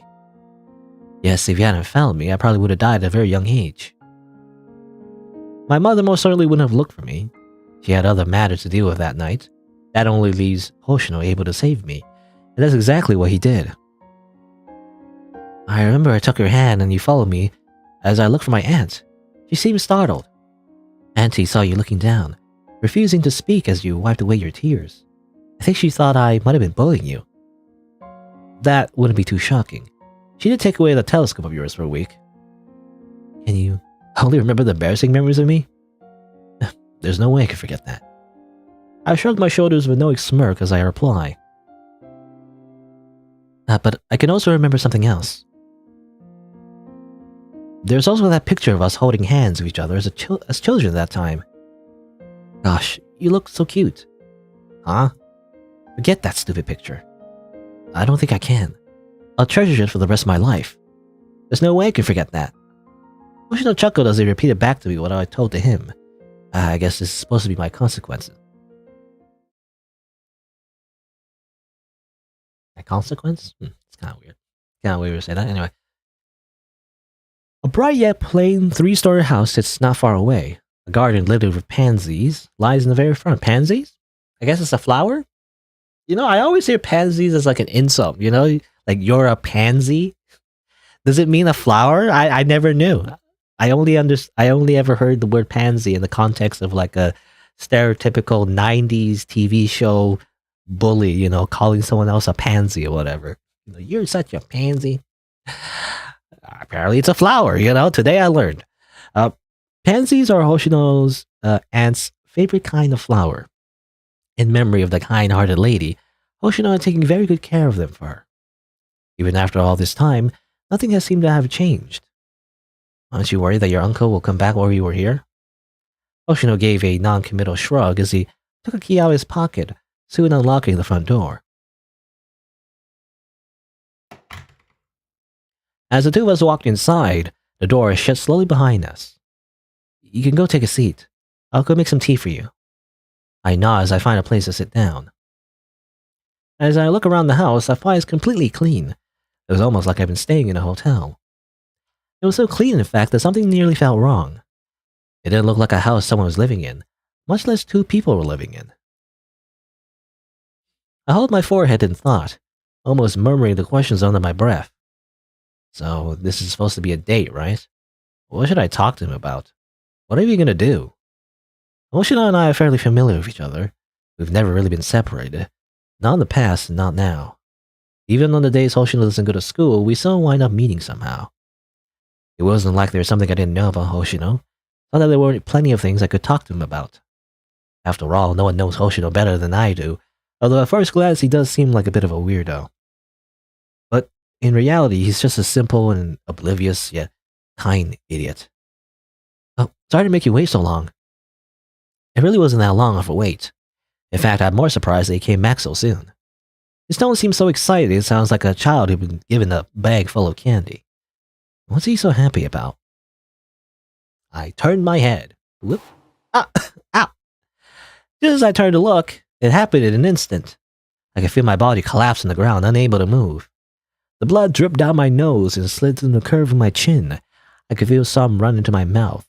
I instantly spit out the sensation of its wretched taste. Was this what it felt to get bashed in by the head? You know, I punched him in the head, he's gonna bash me in the head. You know, it's fair game, I guess. Weirdly enough, it wasn't the worst feeling in the world. Still, Hoshino, you're such a frickin' lunatic.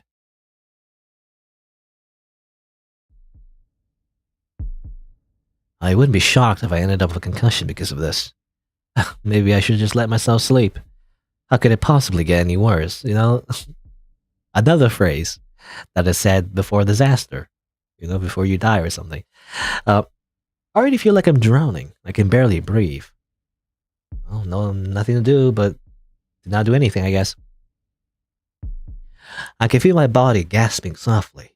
It almost sounded like sobs as it pleaded for air. The squeezing of my neck reminded me that if I didn't get up soon, I might end up strangled to death. Open your eyes. As I lie flat on the ground, I realize how dark it is. My skull feels like it's been chipped into pieces. The pain's unbearable. However, despite the pain, that wasn't the most horrible thing about all of this. The worst thing was that the person I trusted the most tried to kill me. You know, I mean, we did bully him a whole bunch, so at this point, I don't know about trust. Slider, I thought you wouldn't wake up. You're really able to survive anything, huh? It's funny. His tone was of pity, but also reassurance at the same time. He's crazy. My brain turned to mush. It was hard to think properly. Strangely enough, I began to gently wipe off the blood on my face. Oshino's hands were cold, but not as cold as how I felt towards him. Okay. I threatened him. But how am I supposed to threaten Hoshino in this kind of situation? Should I threaten to hurt his family? No, that wouldn't work. The only family he cares about are either dead or playing crazy. Perhaps someone at school, but he doesn't even talk to anyone. The only one being threatened here is me. Damn it. I struggled to open my mouth, trying to smile with slight difficulty. Hoshino, you like me, don't you? Stupid, really. I don't think you ever thought to hide it. Actually, perhaps you don't want to. What? Are you just messing with me then? Do you feel that way towards me? If so, then why would you do something as crazy as kidnapping me? You're pathetic, Hoshino. You're so pathetic. You do know if things go on like this, I'll only continue to hate you even more. It'll be all your fault. You do know that'll be the horrible thing to do to me, right? You must still want to be friends with me, right? Trust me, it'd be better if you just let me go. Don't worry, I won't even call the police. Hell, we can even be a couple, whatever you want. I promise, you won't get tired of me that easily. Shut up. You don't really want to live anymore, do you? You haven't been taking your medicine at all lately. What? How do you know that? You know what, forget it, that doesn't matter right now. You bully me, laugh at me, provoke me, and say horrible things to me. Which do you want? Do you want your illness to kill you or me? Do you think I'm no danger to you? That you could just make me suffer to your heart's content? To be honest, I thought you only changed because of your condition worsening. But no, that's not the case at all, is it? It turns out you haven't really changed at all, have you? You're just a good actor. I couldn't argue with that. Slider, do you want to know something? After Uncle got out of prison, he told me something. He told me that you've been lying to me. Okay, nice knife, bro. But it was too late. Thanks to you, I've turned into what I am now. I can't live with you anymore. So now it's my turn to repay your kindness. Would you like to give it a try? See how I feel. The first kind of knife was in my shoulder. He ripped it out soon after. Ow. That's what I felt when you betrayed me. The second stab was into my chest. Ah.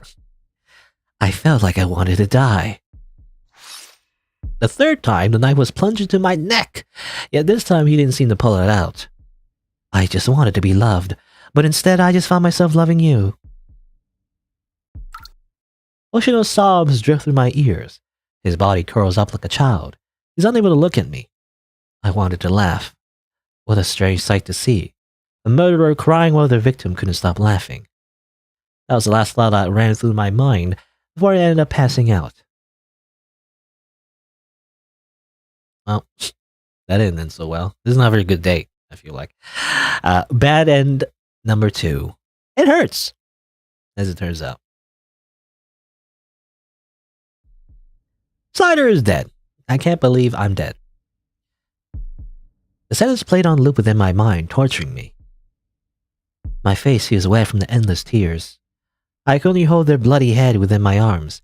Blood stained their clothes, making them stick to their body. There's nothing to be sad about. I shouldn't be sad. I should be glad, right? All that change was everything was a little ahead of schedule. Schedule. Yes, I shouldn't be sad. I'll be seeing you soon anyways, right? I shouldn't be sad. You're the one who taught me that trouble doesn't just go away on its own. That's why I had to get rid of them too. Don't worry.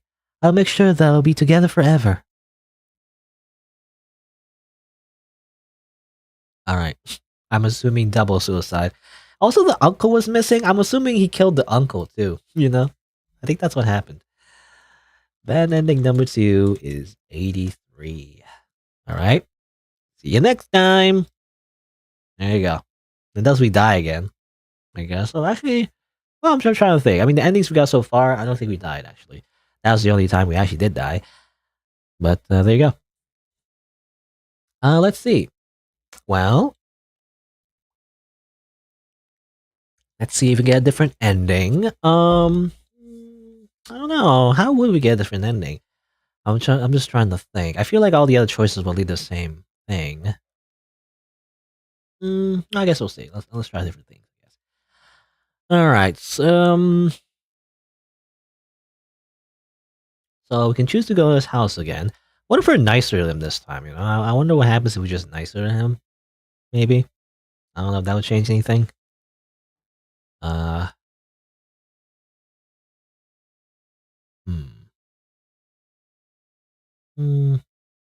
Yeah, well, what if we're just nicer to him, just in general, maybe?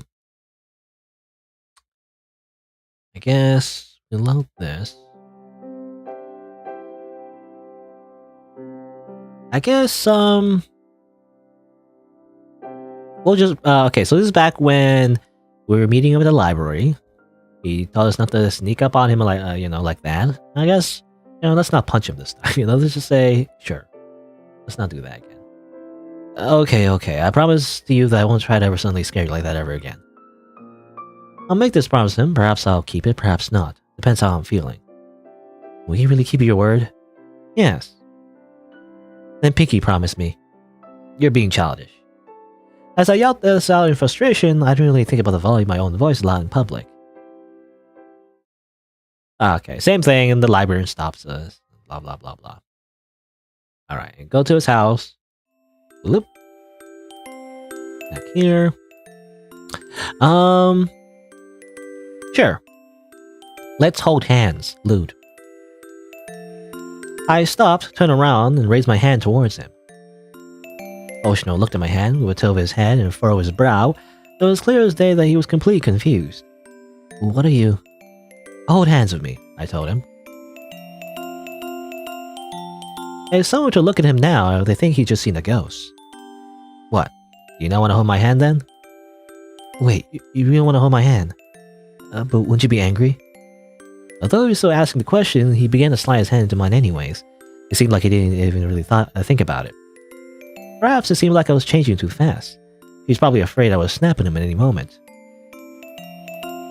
I haven't been able to hold my friend's hand in such a long time. I'm so happy. I'll be honest, I didn't know what to say to that. I didn't know what to say to his strange murmuring or him calling me his supposed friend. I didn't know what to do about his harsh grip either. He had so much strength it was hard to know whether he intended to hurt me or not. Okay, that's the same. Do you remember? Agree. I gave him a nod along with a slight smile. Yeah, of course I remember. Oshino seemed to be happy to hear that. And that's where he saves life. Alright, so this is back here. Back at his home. And, you know, I'm assuming we're thinking about him, but in reality he's just a simple and yet kind idiot. But this is slightly different, actually. I probably shouldn't be thinking so hard about what to say to him. We can just figure this out one step at a time. I just hope this doesn't turn out too badly. Okay, so this is different. Okay, before he freaking just smashed us, you know, with like I'm assuming a baseball bat or something. This time he didn't do that, I guess, because this time I chose choices where I wasn't so mean to him, basically. My phone began ringing. My mother's calling me. I ignored it. After waiting for a while, Hoshino came setting down tea and snacks at the table. It's probably easy to guess what kinds of food Hoshino likes. He's always loved sweet foods. And the drink that's placed in front of me tastes... Okay, well, I don't know. It tastes normal. You didn't put any sort of medicine in this, did you? I asked. No, if you had medicine, it doesn't taste good. I see what he's saying, but what if it doesn't affect the taste? Would it be added? It was hard to know, but for now, I put my doubts aside. It tastes pretty good. Hoshino seems to know what I like to drink. Hoshino's cooking skills are really good too. Those fluffy snacks he put out look delicious. If only I had a good appetite at the moment, I don't think I was able to take a single bite. Hoshino seems confused at why I'm not eating. For the rest of the time, we simply spend it peacefully, talking about the little things.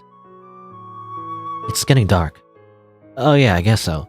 I mean, that's not too wild this time. Oh no, that's not what I meant. I mean, it's a great time to do something like that. That? Quote unquote, what? Do you mean stargazing? Yes. That sounds like something you would want to do. They did say it might rain tonight, so it might not turn out too well. Who cares? What should we need to do to get ready? Can you help me move my telescope from the attic? I'll be getting some flashlights, cameras, blankets, and other stuff to bring. And also to bring snacks. I agreed and went straight to the attic on the 3rd floor. It's really dark up here. I guess I'll turn my phone light on then. I can barely see Hoshino's telescope next to the old wardrobe in the attic. As I approached the attic, I swore I could hear something. If this were a cartoon, a big question mark would be appearing over my head right now. You know, if this was Metal Gear Solid, you know, I'd be like, huh? What's that? Maybe I'm just imagining it, but there's a knock coming from inside the wardrobe. What? It hurts! I've been bashed in the head. My neck felt like it was about to snap in half. It was being twisted and clutched by the figure before me. Their face was obscured by a sack. The coughing sounded like it was coming from a man. His voice had a rough and deep edge. What the? Why is there a man locked inside Hoshino's wardrobe? I mean, I can probably guess who that is. It's the only other person living here, you know? What the hell's going on? I can't breathe. Does Hoshino... The man who attacked me soon dropped to the ground. Began choking as the blood spewed from out his mouth. And then Hoshino stood, in one hand a flashlight, the other a blood-stained crowbar. He must be a fan of, you know, Half-Life. As he stepped forward, he stomped down the man's head. I swore I could hear a loud crack coming from his skull.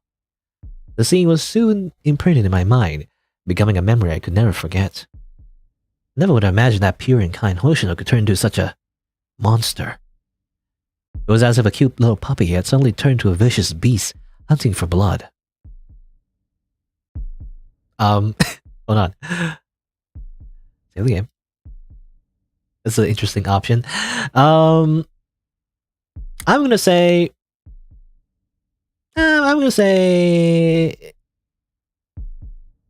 it's annoying. So Hoshino had a side of him that I didn't know about, huh? A side that I won't be able to control. How annoying. All of a sudden, dizziness rushes back to me. I sat up from the ground, body twisted with sore limbs. That's when I realized the man's legs were missing. No wonder he hadn't run away by now. Seems that would have been impossible. What a nuisance. I was gonna leave you alive for Slider. Shouldn't you be more grateful? After all, I want to make Slider worried. If they had seen me gone for so long having to deal with you, then they'd get concerned. That's why I still needed you to be alive. But now I guess there's no use for you anymore. The man struggled and squirmed, helplessly lying on the ground. His head was soon cracked into a dozen of pieces, smashed into just a few kicks. It's the first time I've seen someone die. But why does this seem to always happen around me? You know, it just always happens. Hoshino took off his coat, soon laying it over the corpse in disgust. Then he turned to face me, a flashlight in hand. Could I still pretend like I hadn't seen anything? Was it too late to act like I had fainted? It seemed like all I could do was stare at Hoshino, my mouth held agape. Are you okay? Does it hurt anywhere? The boy rested his hand on my shoulder, his eyes wide in worry. Maybe I wouldn't be able to touch by this had I been able to ignore his blood-soaked body. I pushed Hoshino with all my strength, knocking him to the floor. He wouldn't fight against me. I didn't need to worry.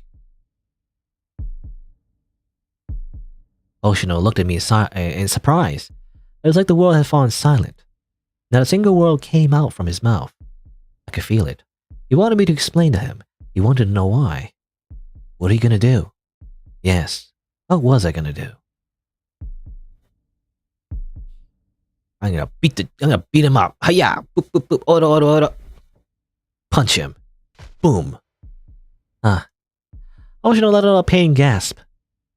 Pathetic. He's so pathetic.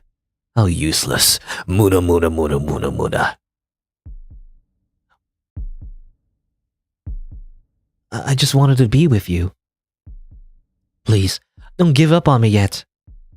Don't leave me behind. You're the only one I have left.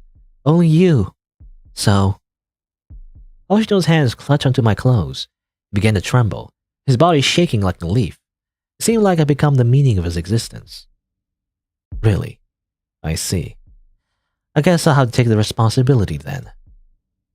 Because I'm the one to blame. I made Hoshino into this monster. I turned him into this crushed soul, someone who had no one else to turn to, not even his own family. No matter what I do, I'll continue to only hurt Hoshino. In the past, I simply shoved the blame onto him. I make him pay for his own actions, all the while making sure he suffered from them as well. Or, I read that wrong, but I make him pay for my own actions, all the while making sure he suffered from them as well. I gently brought my hand towards him, resting it upon his shoulder. I made sure to remind him of this.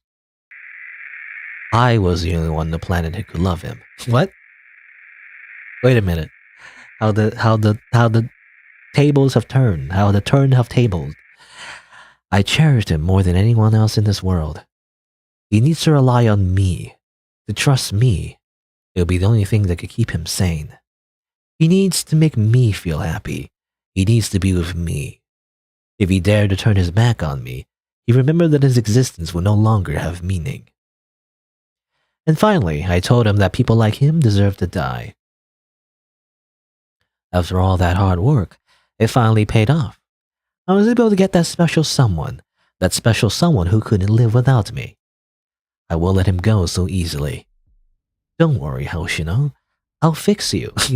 I can fix him. I promise. I punch him again. I punch him again. Oro.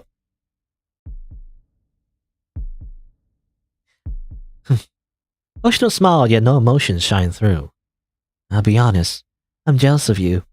You were born proud, confident, and unafraid.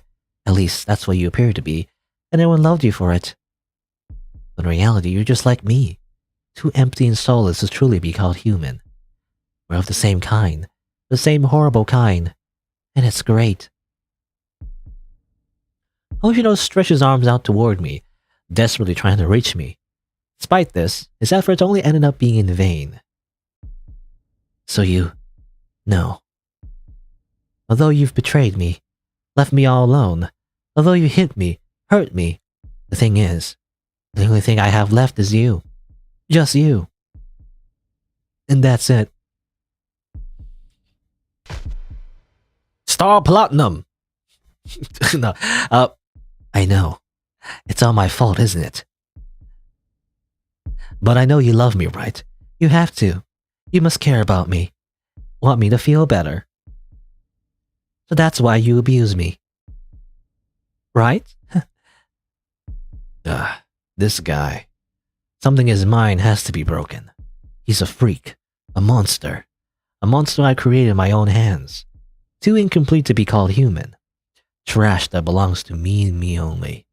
But that's okay. I don't mind. I'll take the responsibility. I'll love you forever, Hoshino, as long as you need me to.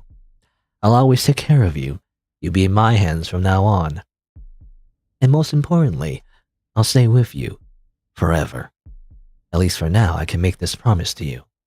Neither of us will let this promise end so easily. Okay. Bad Ending 3, make 2 into 1.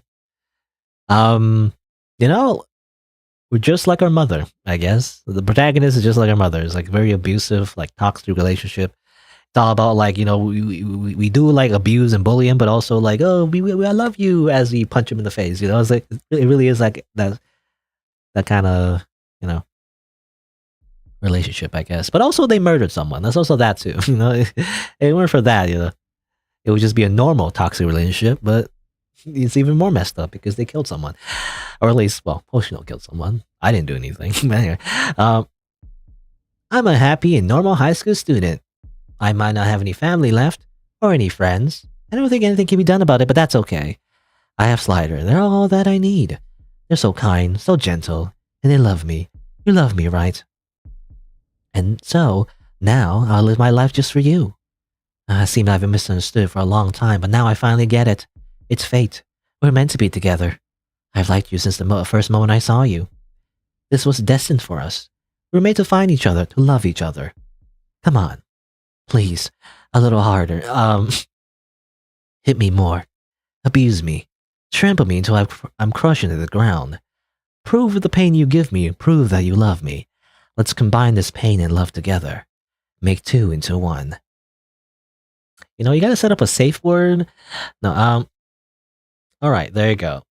Another code. I guess that's another bad ending. However, bad ending 3 equals 60, I guess. See you next time. I guess, I mean, it really is like an S&M relationship, but well, it would be a healthy one if they, had like a safe word, right? But anyway, and also the fact that they didn't kill, someone. But anyway, all right. So let's see. I guess, yeah, I got 4 endings so far. I gotta get the good ending, apparently. I gotta get a good ending somehow. I guess, well, I don't know. I'm assuming we simply don't punch him, but let's see. We can start from the very beginning as well. I don't know if there's like a point system, whatever. But let's see. Let's go over here as well.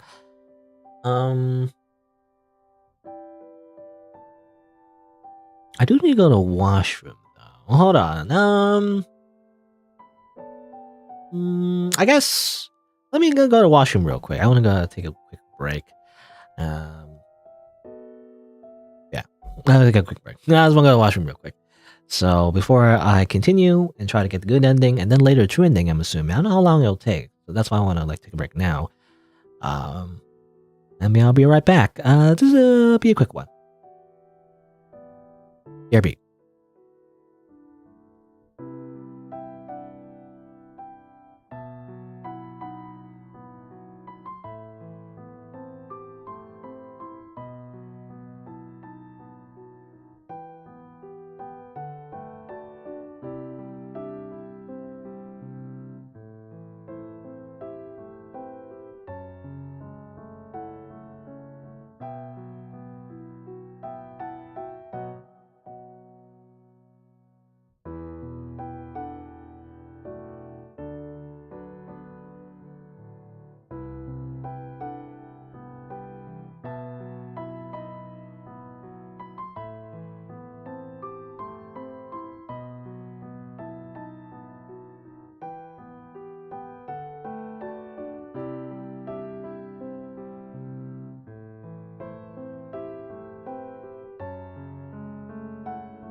All right.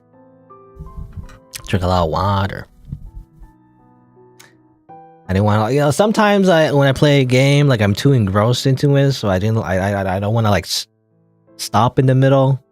So I end up just holding, like a full bladder for like hours, which is not a good idea. So when there's a good stopping point, I just, take a quick break. But anyway, all right, let's see. Okay, so let's, I don't know if this will matter, but let's see. Let's go all the way back here. I don't know if this choice does anything necessarily, but let's see if it does. Let's see. So in the very beginning, let's just say, let's just say the truth, I guess. Yeah, I confessed to him. Giga Chad. Huh? If only for a moment, everything went silent. But mere seconds later, shocked and exaggerated shouts came bursting out from my classmates. Surprised? I asked. This kind of reaction was normal to say the least. People like me and Hoshino seemed to be from different worlds entirely. Needless to say, it'd be weird to discover that we became friends, nonetheless a couple. You see, of course they kept their deal and confessed. They always keep their word. That's what I really admire them. If I tried to confess my feelings for that weird freak, I would just throw in the towel. It was impossible. What's more, Slider is such a sweet, gentle, incredible person. I can only imagine what it's like to bear such humiliation after doing that. Speaking of which, don't tell me Hoshino actually agreed. Who knows? Maybe he's really some sort of deranged masochist who actually believes getting beat equals love or something. Ew, gross. Just stop talking. That's so disgusting. I might vomit. The exaggerated performance of disgust from the studio made the others burst out in laughter. Shortly after, this ended in the conversation. After this, there'll probably be more rumors circling the school. However, the target of said rumors won't end up being me. The burden of the brunt of these rumors will end up being Hoshino and Hoshino alone. Everyone else seems to understand that this confession and such is all just a game to me on my end. To them, they believe my confession to Hoshino bears no difference to saying such things to a smute? I was gonna say small cute, but I said smute for some reason. No, such things to a small kitten or puppy left abandoned on the side of the road. Okay, so there's no real difference. The beginning choice doesn't make any difference at all, really. It just always ends up being the same.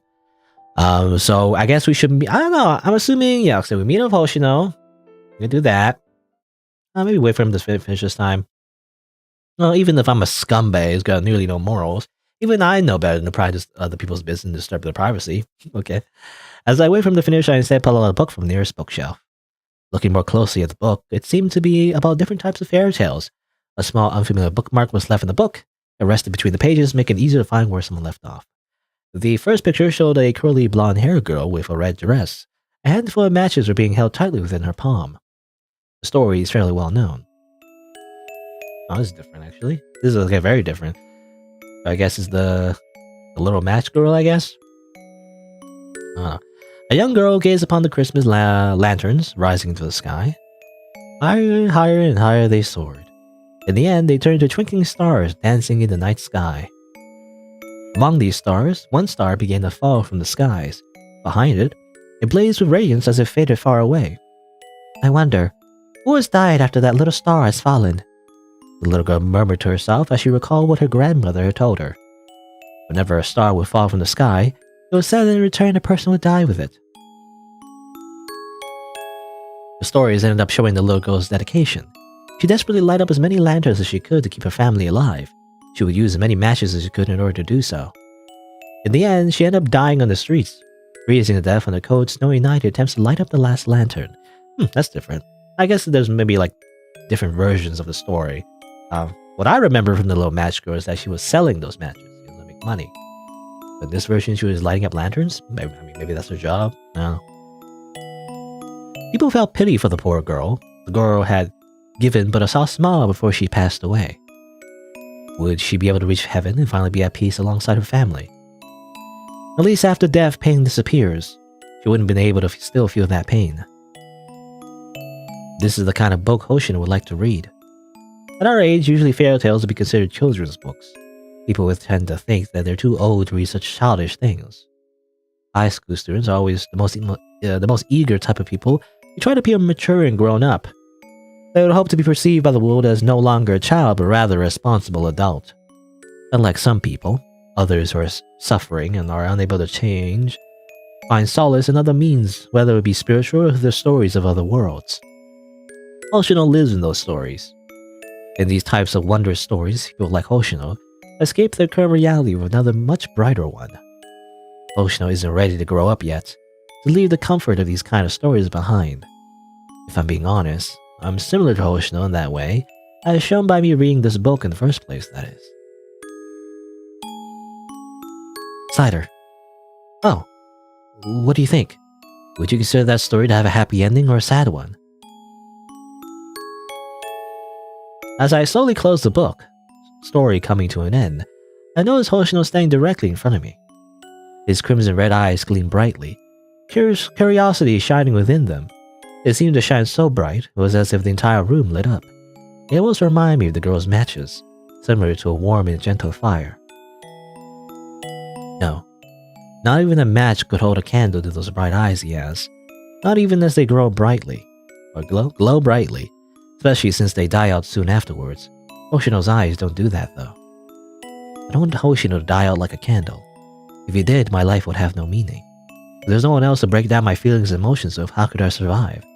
Who else could I torment? For this reason, I like Hoshino to live a long life. I liked him to live for my sake, so I could leech off of him as he takes all my burdens away. I ask him, how do you know which story I'm reading in here? Oh, I put a bookmark inside of it. He walks over to me and gently slides the bookmark out of the page I was on. No wonder I recognized the bookmark at first. It seemed that the bookmark he usually used had been changed out for another one. It wasn't that same old starry pattern that had been before. I really do love this story. For some reason, I feel compelled to look at the bookmark once more. I only had noticed it just now, but that cartoonish villain drawn on the bookmark looks sort of like me. Hey, stop looking at that. As soon as he realized my noticing the design of the bookmark, Hoshino's face flushed a bright red. The color soon sprawled across his cheeks. Quickly, he swipes the bookmark away from me, tucking it in his pants pocket. Afterwards, he begins to pretend as if nothing had ever happened. Quietly, he slid the book back into its normal place in the bookshelf behind me. So, what do you think about the ending? Was this a happy ending or a sad ending?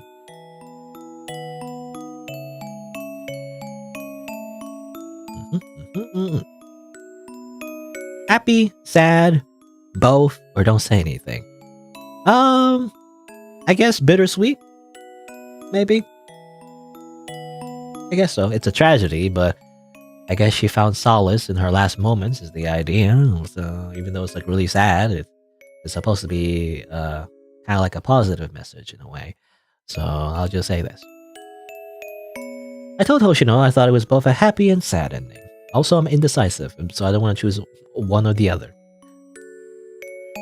So I choose both. You mean, because due to what happened to the little girl, it's sad. However, from the eyes of the people, seeing her still smiling, it's happy. You're always such a thoughtful person. But I think that the child was happy to have such a painless death. I think she's happy because she's able to reunite with the one she loves the most and be with them forever. In the end, this is the kind of story that people keep thinking about even years after they read it, almost as if it becomes cemented in their mind. Hoshino's cheeks lifted up as a soft smile graced his lips. A gentle look drifted in his eyes. No one will be able to forget her now. No one can treat her like some nobody who existed for no reason. She's so lucky. I wish that I could. He looks at me as if in a trance. It seems this guy will only acknowledge my existence in this world. It's probably why he doesn't have many other friends. Only the times when the two of us were alone together was he able to speak more fluently, become relaxed, and allow himself to be more comfortable with physical contact with one another. What in the world? This guy should hate me, not feel comforted by me. Sometimes I feel like he really is crazy. We should go. Since this is a date, we should find a place together where we can make long-lasting memories. Our time together is precious after all. You know, this seems to be the same actually. This all seems to be the same dialogue, but I can't seem to skip. It says here, skip is grayed out. So. Hoshino says in a strangely serious tone, he tugs at the edge of my sleeves as he heads towards the exit. He does have a point. Wandering around the school wasn't really interesting. So where was he going? He patiently waits for me to join him as he begins to walk out of the library. Okay, so now it's just okay. So that's that's interesting actually. That's a slightly like different scene, you know, entirely. All right, but everything else is kind of like the same. Save the game. So I guess yeah, go to his house because I feel like that's the only difference we can make. If we go home, then I wonder what happens if we stay like this. Yeah, whatever. He can do what he wants. I don't really care. I guess this is good enough for him. That's good enough for me. Okay. Say nothing. Dot, dot, dot, dot. Your habit of not answering things really makes someone feel like they said something wrong. Hoshino sigh. Okay. Oh, let's give neutral answers this time. But then okay. If you give neutral answers, he just freaking bashes your head in. Okay. Well, just to see. What happens if I say accept what's happening? Shut up. Okay, same thing. So that's the same bad ending. Okay. So you have to actually make an effort, to like appease him. So all right. Hello, Kikaba, by the way.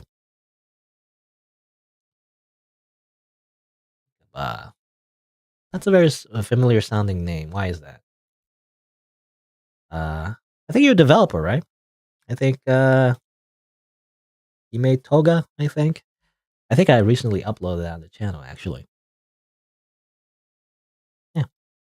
Anyway, I'm playing a visual novel. Actually, I think it's interesting. Actually, there's a lot of branches and everything. I've been getting a lot of different endings.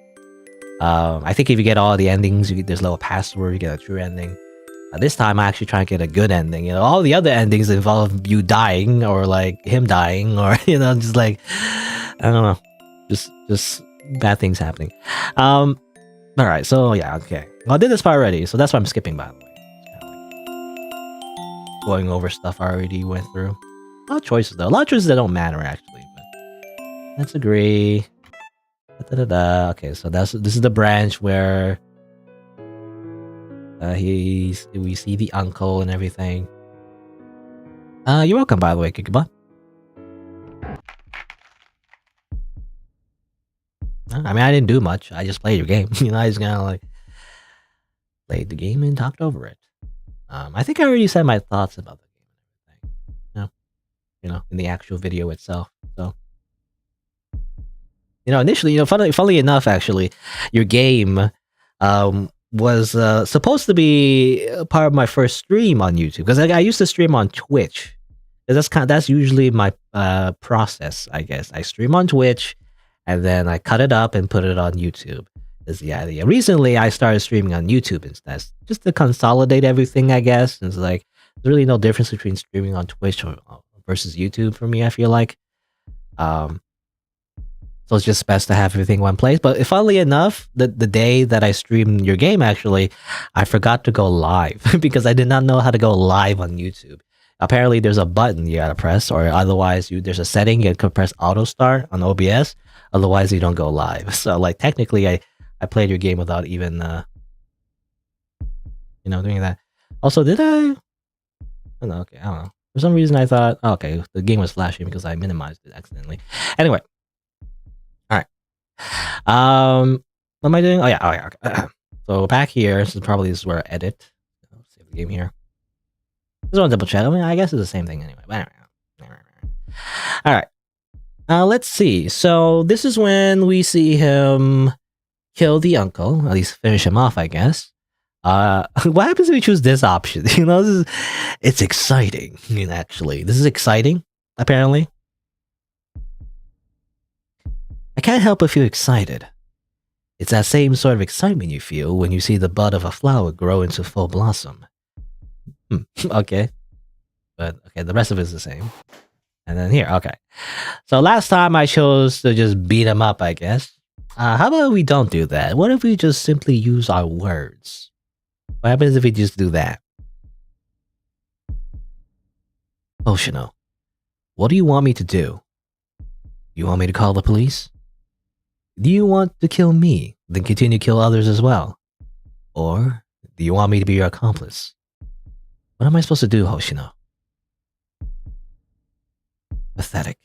He's so pathetic. Okay, what's it the same? Just want to be with you.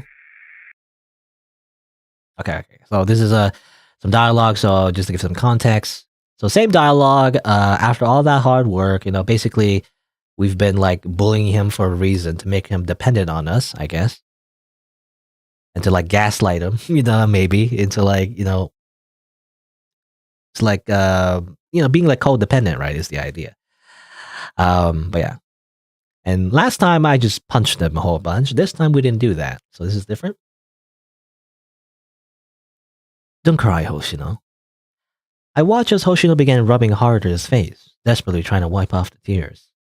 Okay. No, I'm sorry. I can't stop. I can't stop it. I was born with a uncontrollable anger. Most of the time I can control it. At least when I need to, that is. But when I'm with Hoshino, only then will my true emotions be revealed. It only worsens at such an annoying situation such as this. Just stop crying, will you? Please forgive me, Hoshino, can't you see? I like you. And that was my second confession that day. Only difference was this time it was real. God, this is so embarrassing. I wish I would die. But how? Wait, no, why? Hoshino's reaction was almost if he had just heard me speaking some foreign language. He was completely confused. As long as you don't...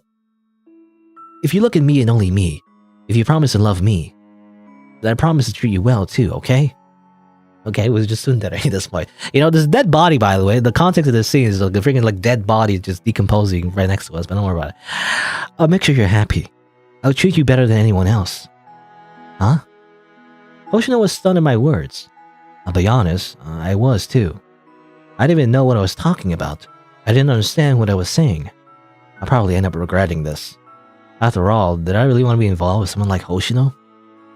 If I did, then absolutely nothing good will come out of it. Nothing would go well. Nothing would go well. Damn it, what am I even doing? I stood up quicker than I ever had before. Slider, wait, don't go. But about what you told me, do you really mean it? Yeah, I do. But wait, you shouldn't leave. Don't you want to see the stars tonight? God, what a fool. Is he even thinking about what's happening right now? It seems only the thoughts of the stars can run through his head. What an idiot. I turned my back to him. I'm leaving. See you tomorrow. Ignoring the body, by the way, freaking corpse on the ground, don't forget to bury that, which still lie on the ground. I quickly shouted a small goodbye as I rushed down the stairs. As if I was escaping, I hurriedly make my way home. Yeah, that's right. Idiots. Losers. All you cowards just like Hoshino. None of you will be able to catch up to me. Maybe, just maybe, Hoshino and I really could have. New beginning. Happy end. Is that really so happy? I guess that's implied. Well, let's see. There's always an epilogue. I'm sorry. Maybe if I stay all alone on this cold road, then I can finally disappear. I hope no one finds me. Well, I've never seen you before. You're just like me. But you almost remind me of the stars. I opened my eyes.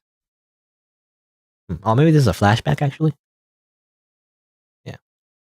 Who is this? I don't recognize this boy. Perhaps, am I dreaming? It must be a dream where someone actually cares about me. He looked at me curiously, almost as if he found some sort of treasure. Are you okay? Why are you crying? So you can't find your way home. Don't worry, it's perfectly normal to be afraid. That doesn't make you a coward. I also have people back at home who scare me. He's nice to me and all, but he's still kind of weird, and I don't like him. Oh, but don't worry, I'll help you. Just leave it to me. Here, come on, just take my hand. Don't worry, I'll protect you.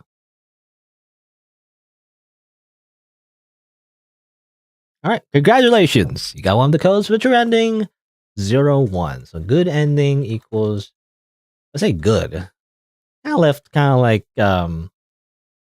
open-ended, you know? Kind of weird. Please enter the password. All right, there you go. I guess we got to enter the password from all of the other endings that we got.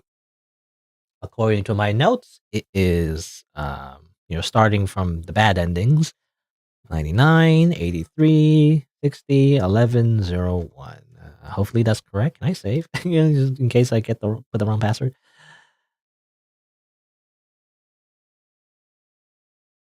I'm sorry. I'm sorry, Dad. All right. When I was younger, I'd have these horrible thoughts flood into my mind. I thought that as long as you disappeared, Mother would finally look at me again, that she loved me again. But I was wrong, yet I don't regret it. Or rather, I shouldn't be allowed to. I was the one who did this to you after all. Let me, who shares the same blood as you, suffer from your torment in your place. You probably think that I wouldn't be able to do such a thing.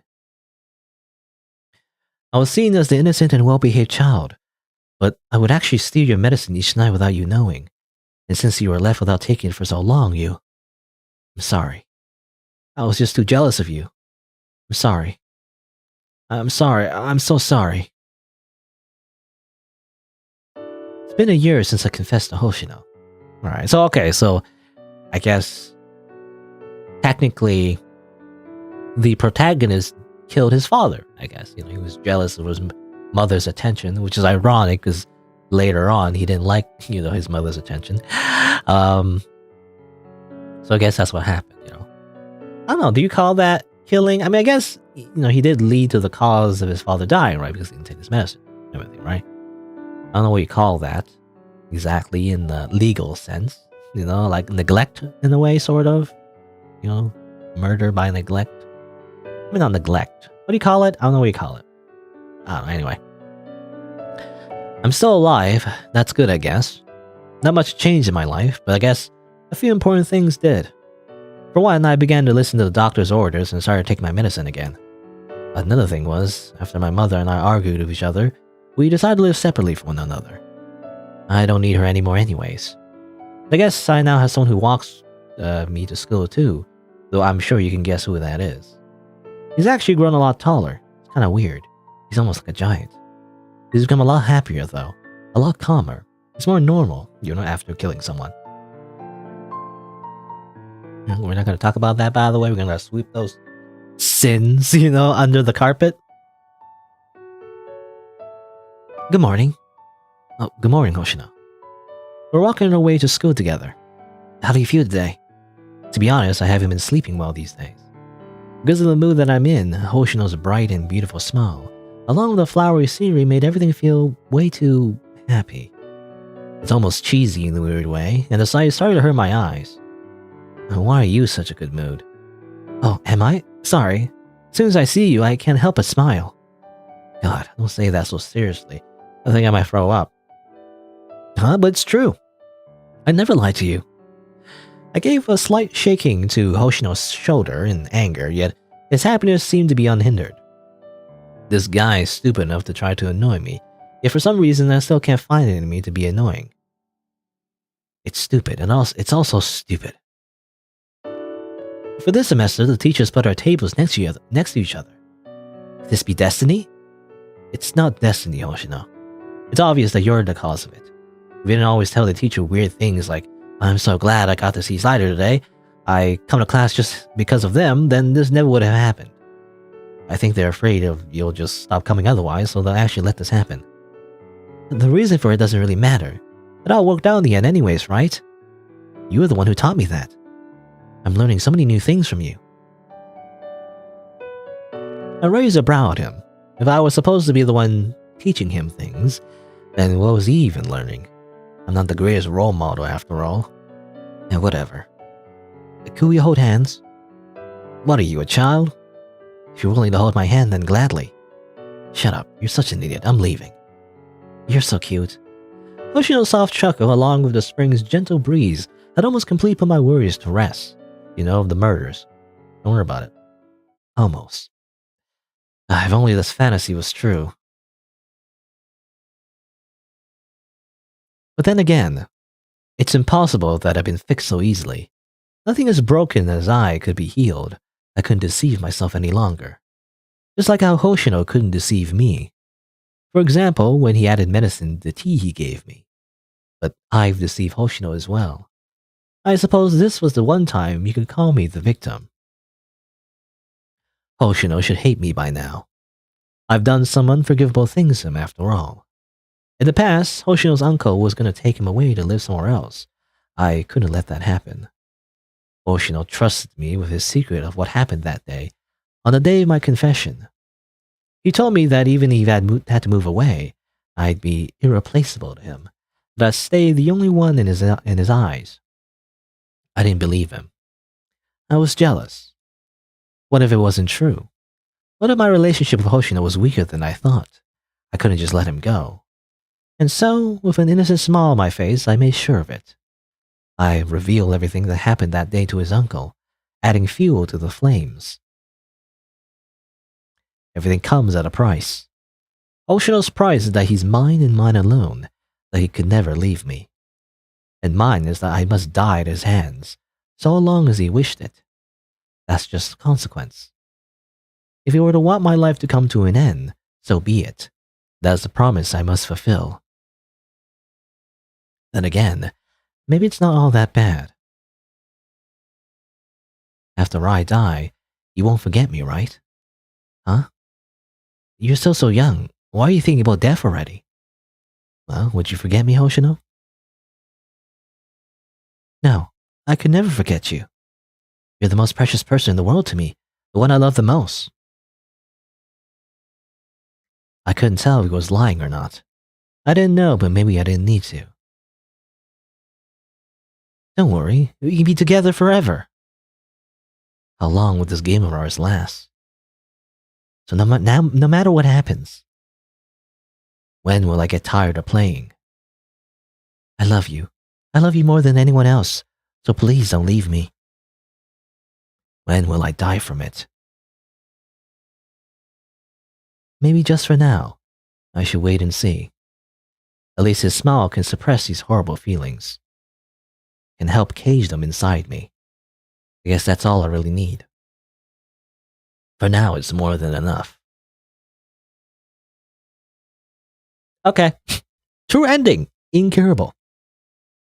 To be honest, it's kind of confusing what he was implying there at the end. But I guess I'm assuming the protagonist was the source of the uncle's abuse. You know, when he came back from prison and everything, we kind of provoked the uncle to like abuse Hoshino and everything, and to add on to the whole like bullying part, I guess, to make him dependent on us is the idea. I think is what happened. Maybe I think that's the part of the review. Congratulations, you successfully completed the game. But I do have one last thing I'd like to tell you before you go. Goodbye, Slider. I'll miss you. And I love you. Okay. Thanks, developer. Anyway. But alright, I guess, okay, so yeah.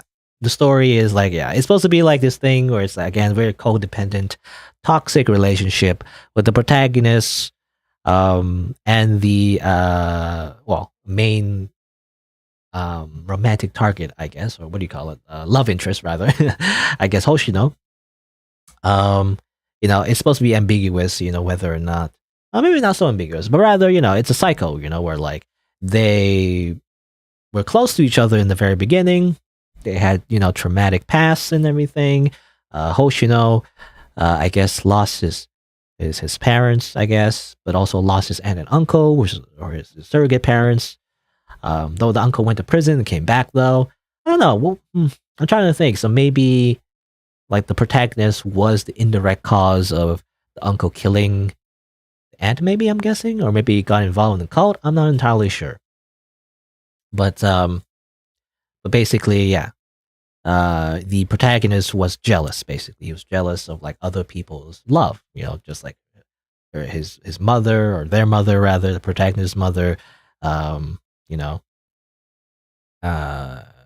like paying more attention to his father or their father rather, and also Hoshino, uh, paying attention to other people as well. So like he was jealous of that, or they. I keep saying he. Yeah, no, the protagonist can be any gender really, but like the um, the main character, uh, manipulated the events so that they would be dependent on them. I guess, and it's ironic though because they didn't really like the mother's attention, even though they even like killed their father and everything, but it didn't end up going well, which is, I mean, makes sense, but um, but yeah, and that's the idea. And Hoshino themselves also has like this weird stalker tendency where it got very obsessed with the main character, but it's all according to Kekaku. It's all according to the plan. Actually, that's exactly what the main character is trying to do to make Hoshino very dependent on them. Is the idea. So just like his mother. And apparently, it's kind of implied that it's part of his mental illness, some kind of like weird illness, ambiguous mental illness, that makes him this way, I guess, maybe is the idea. I don't know. But anyway, I think part of it is like, yeah, as part of it, the meaning might be a little bit like lost because of the translation. I feel like it's overall okay, but I mean, there's a few typos here and there, but also I do feel like there's maybe some like context that's missing, from the language. I feel like, but it's okay. But as is though, I guess overall, it was a pretty interesting. The few different branches you could like go down. As you go down different branches and get different endings, you learn more of the story and more of the backstory, where it's not so simple, I guess. That Hoshino is just yandere. As it turns out, the main character is also like trying to be like a puppet master, maybe, and trying to manipulate these events so that maybe Hoshino will kill him or kill them rather. I keep saying him, because the main character is supposed to be you. But anyway, um, and yeah, because I definitely see a lot of parallels as well, a lot of theming, I guess. Where if you, the idea is again, it's like they're always obsessing with this idealized ideal, I guess, idealized ideal. No, there's idealized, romanticized idea of death. Where if they die while from the other person, they'll be remembered or whatever. I don't know. I feel like these suicidal tendencies is a result of guilt, but like, I guess the characters don't realize that. They also kind of get away with it, by the way. Yeah, because the Hoshino kills the uncle, and like, the main character technically killed their father. It's like they kind of get away with that. By the way, I don't know. At least in the true ending, they just kind of sweep that under the rug. By the way, they never get punished for their crimes. Oh well. Anyway, but yeah, interesting story. Interesting, like twists and turns. I guess. I guess I would define this as psychological horror. Even on the itch.io page, it isn't. I don't see the tag horror, but I would describe this as horror. So there you go. And yeah, again, interesting. Yeah, interesting relationship. Um, Definitely very complicated characters. I feel like, but again, I do feel like they. I wish there was a one where they go to prison. Because how do these kids get away with it? It's just. I mean, the first. I mean, the father's death. I understand. It's kind of like a one-off line, but the corpse. Decomposing in the attic. I don't know if they can hide it that well. I mean, when people come searching, I'm not sure. Like, who's paying the rent, right? So, I don't know. I feel like someone would find out eventually. And I guess the game doesn't explore that.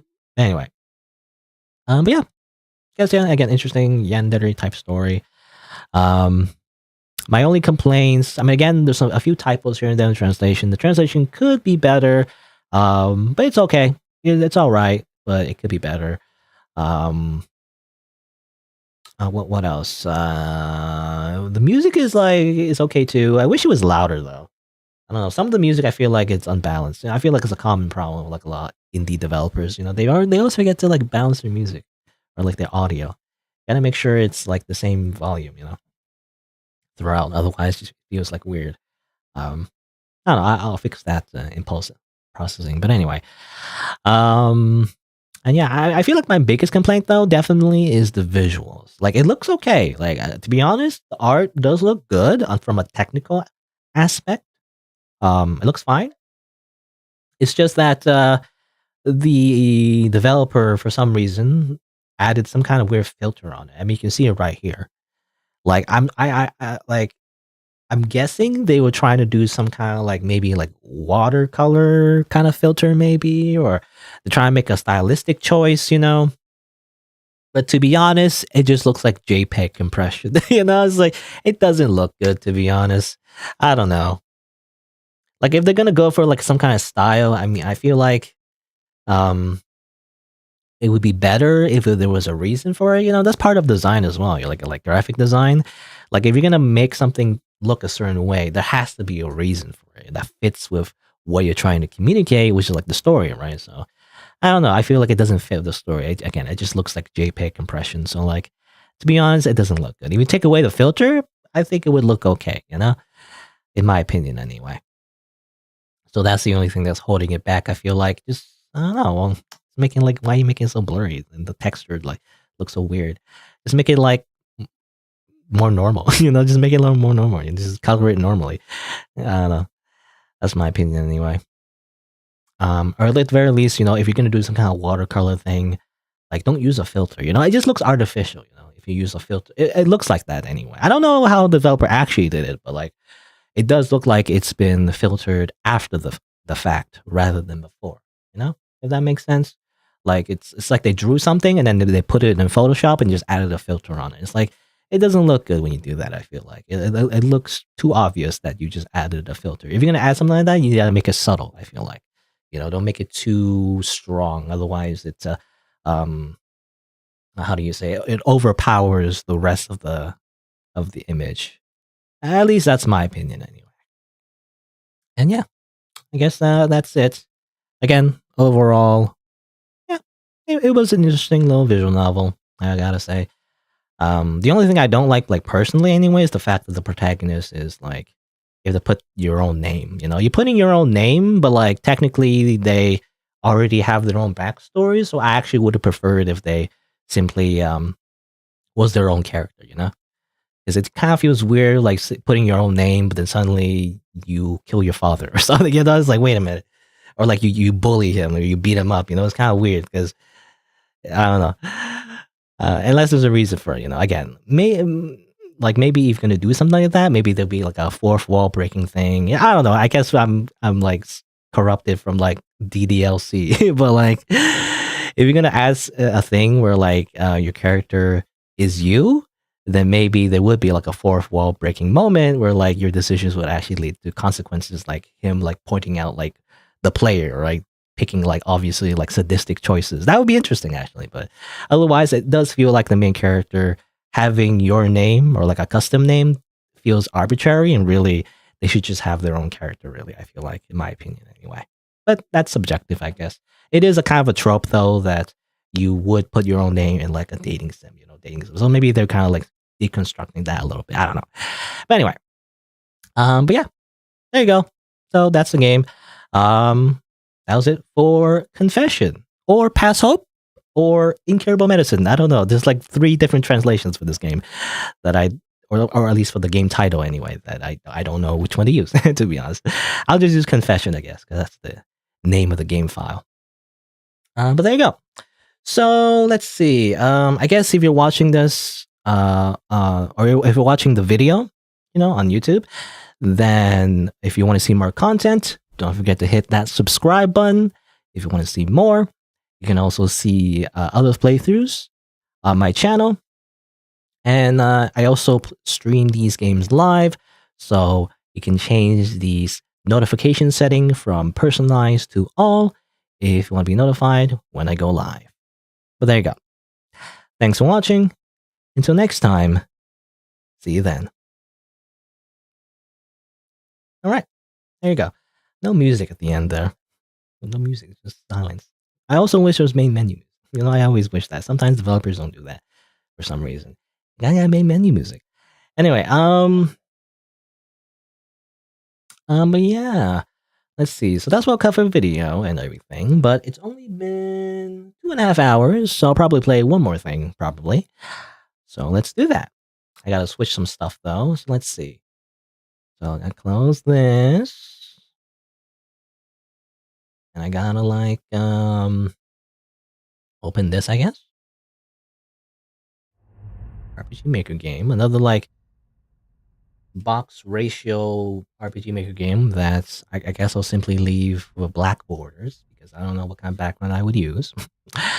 Also, still no music, which is unfortunate. And I guess I'll edit the title again. It's weird because I don't know how it works on YouTube, but like on YouTube, it's kind of like if you change the stream, I guess it's kind of like changing the entire video. So I would have to change everything if I want to update the title, I guess.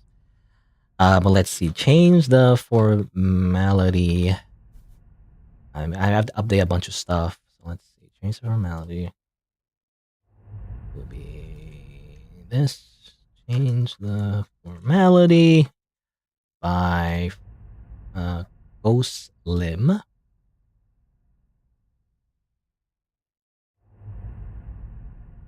Ghost Lim. So add some tags as well, maybe.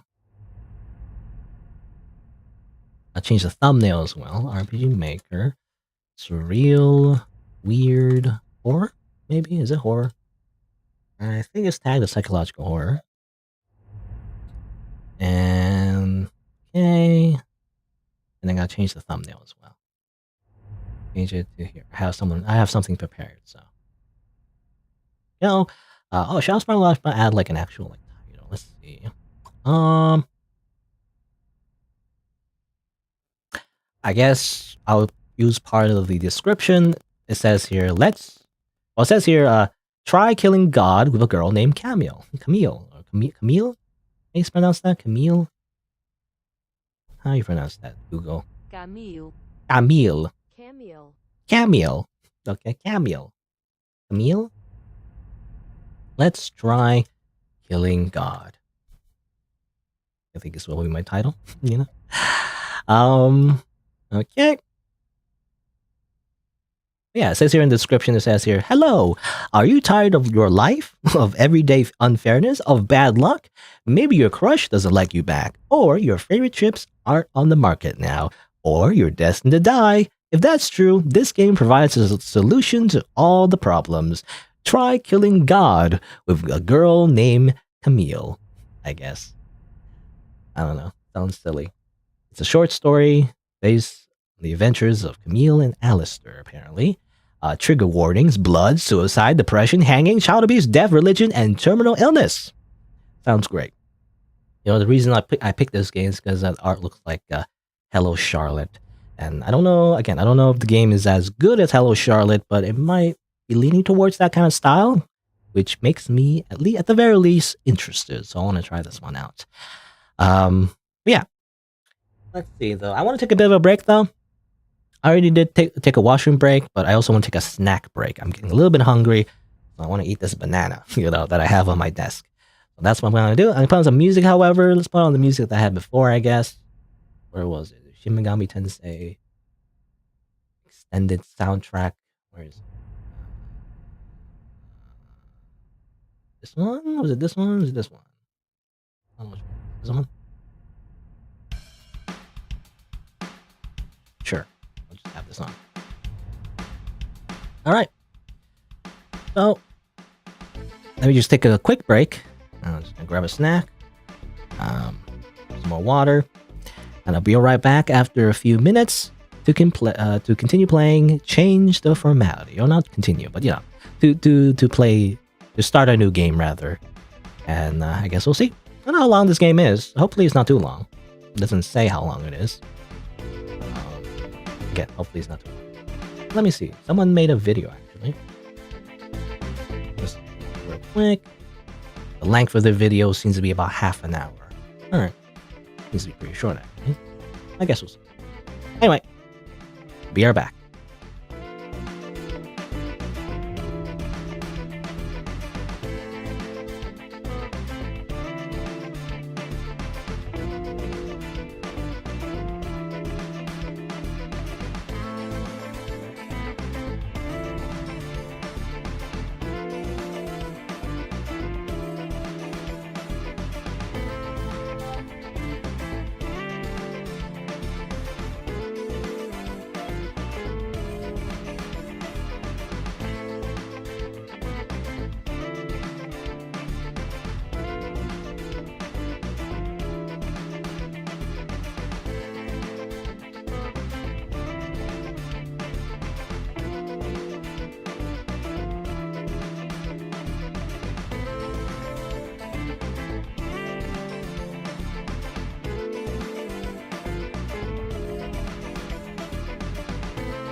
Actually running out of water. Maybe I should have went back and got more water. I think okay. Hopefully. Sip, you know, I gotta conserve my water. Like I'm on a desert island. Gotta make sure I don't waste too much water. Because otherwise I have to like go downstairs and get more water, but I don't want to do that, you know? It just feels unnecessary. But anyway, stop the music. No music. Alright, so let's see here. So I guess I'll start playing this game next. Probably be the last game for today. Maybe. I don't know. I'm actually getting hungry. I'm actually a little hungry. I want to like finish up this game. Let's go eat. So it might be a little bit shorter stream, but depends. Depends how long this is. It could be like an hour. If it's like an hour, that would be perfect. But I guess we'll see. But all right. So let me see here. How would I introduce this game?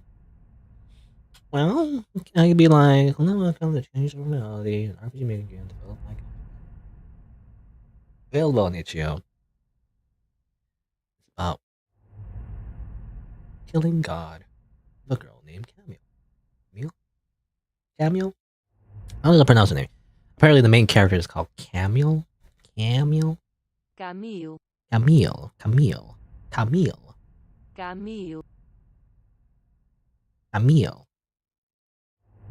It says Dutch though. Apparently. Camille. English says it's Camille, though I don't know. Camille? I'm gonna say Camille. I'm just gonna say Camille.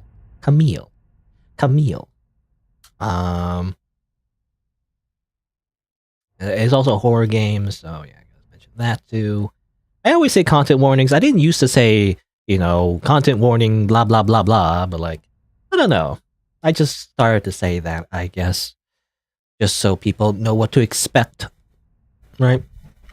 Like, it doesn't really affect me. You know? To me, it's all just fiction anyway. Even if like the most horrible things happen, you know, in the video game, I'm like, cool. You know, I'm like, huh, cool. Yeah. If anything, I look for that.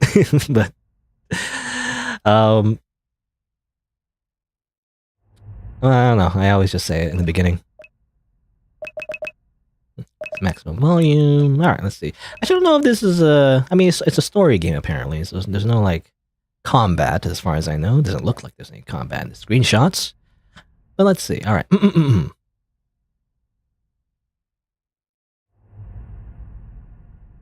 Actually, is there like sound from this game?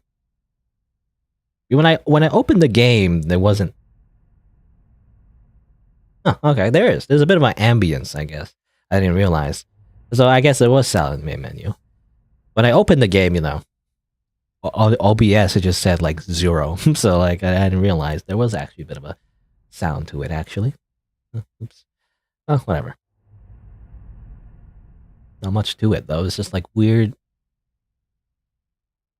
like breathing sounds. You know, it's like I don't know, it's weird. Anyway, all right. Let me introduce this game for the video. Let's see. I was gonna say though, not to stall more, but I was gonna say though, I feel like, does anyone even do intros anymore? I guess people on YouTube, you know, do, but like I feel like a lot of content creators that I watch, at least on Twitch, they never do intros really. You know, when they cut up their videos for YouTube and everything.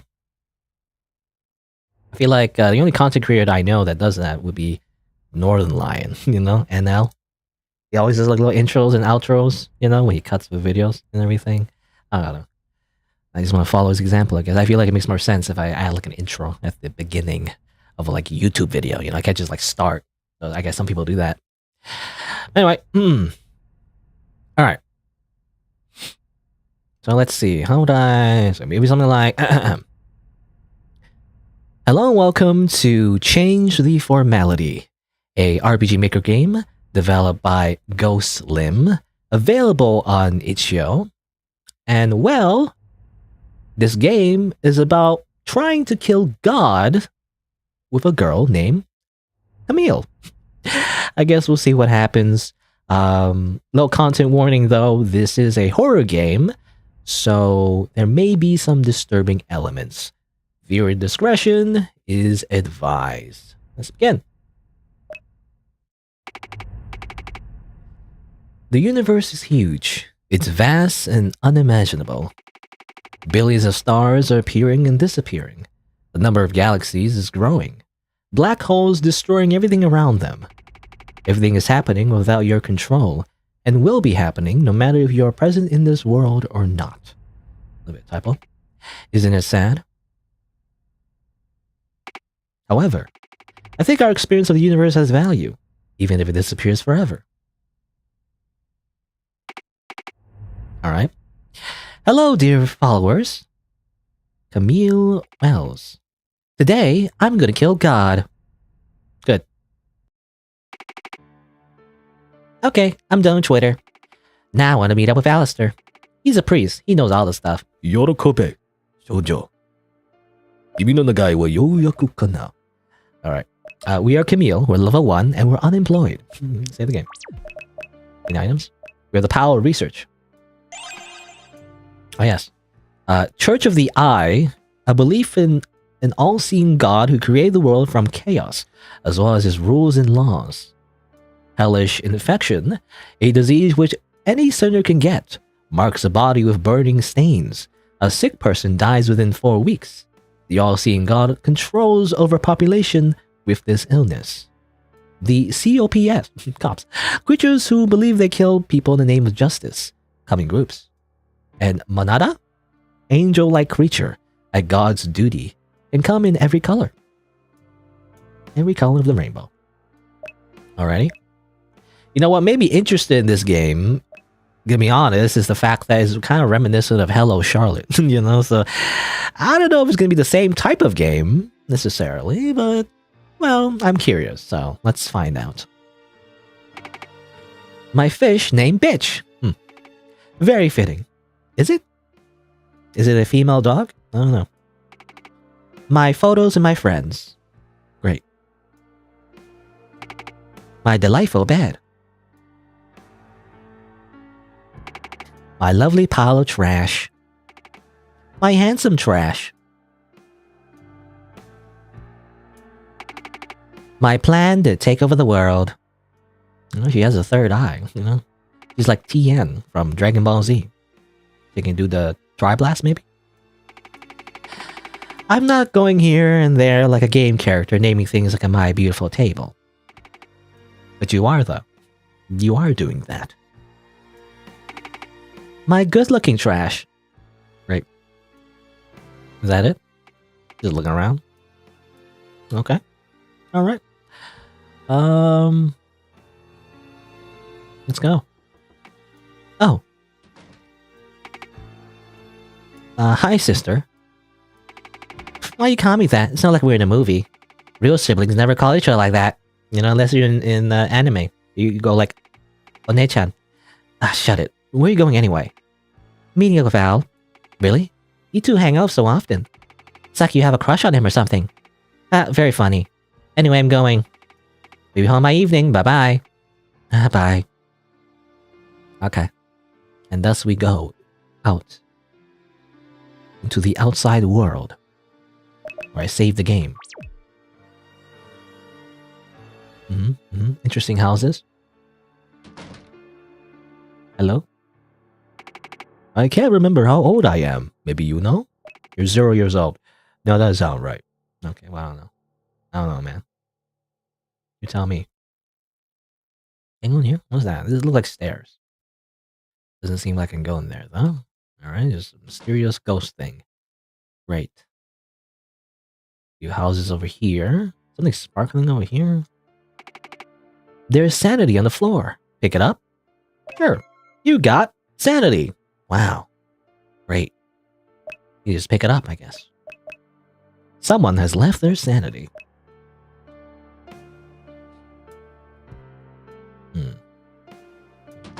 What's this house?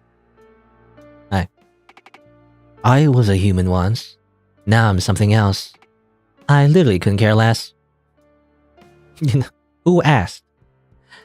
L plus ratio.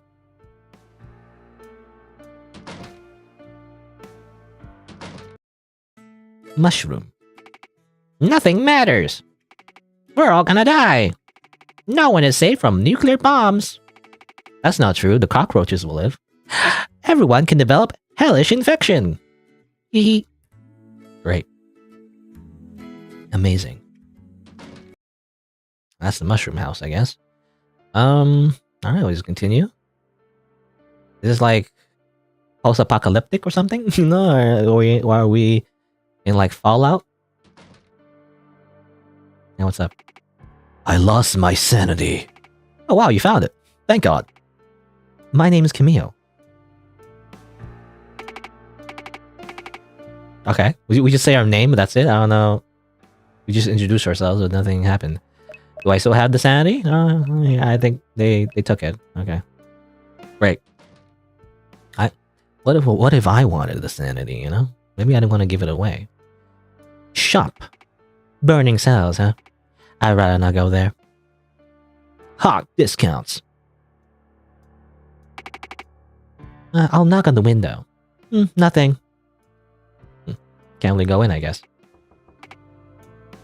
Great. Keep going. Oh. Camille. Why'd you call me all of a sudden? Hi, Alistair. Alistair Hale. Now, what is this? What is this font? Why does this remind me of something? It reminds me of some kind of anime. Is it like Neon Genesis Evangelion or is it something else? I don't know. I feel like that font is just so familiar for some reason. So, I want to kill God. Can you help me? Excuse me, what? I won't repeat myself. Are you insane? I'm literally a priest. Yeah, I know. That's why I'm asking you. You're making no sense now. Anyway, I won't help you. I knew this wouldn't be easy. So I came prepared. If you don't help me, I'll tell the church about your hellish infection. How do you know? Well, I may be dumb, but I'm not stupid. Do you think I would have noticed if you suddenly started wearing gloves all the time? You can't kill God, you know. You're just a person. Has anyone actually tried? Maybe it's easy. You're insane. Blah, blah. No, you're insane. Like everybody else on this stupid planet. How can you, like, live your lives when so many bad things are happening? Don't you think it's awful? Unfair? Your illness, for example. You just made peace with it? You're fine with the fact that you're gonna die soon. God gives the hardest battles to the strongest soldiers. In a month, you'll be literally gone. Come on, you can fight it, stand against God, challenge life, confront it, just like in my Shin Megami Tensei video games. Or I'm going to church. I don't have a choice, I guess. God, forgive me. Time to fuse demons. No, God already hates you. Fine. Hey, thank you for your kindness. You literally blackmailed me. And what? Or so what, really? Okay, it's useless to argue with you. I think we need to go to the elevator first. Yay, let's go. Great. So here's the elevator which takes you to the God's Palace.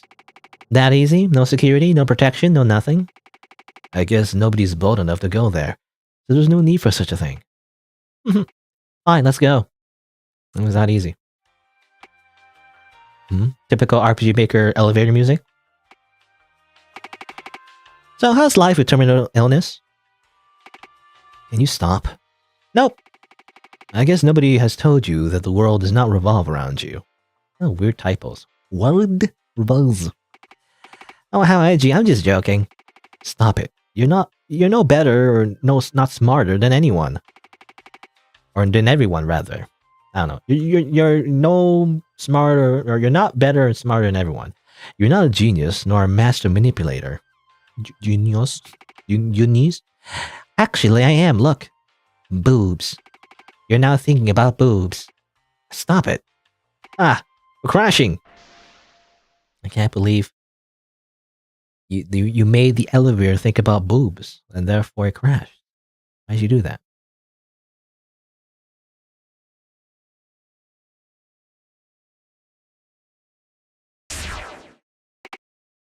Bill? Are you alright? Oh, thank God. Yeah, I'm good. We crashed. This is really bad. We're now between our world and God's palace.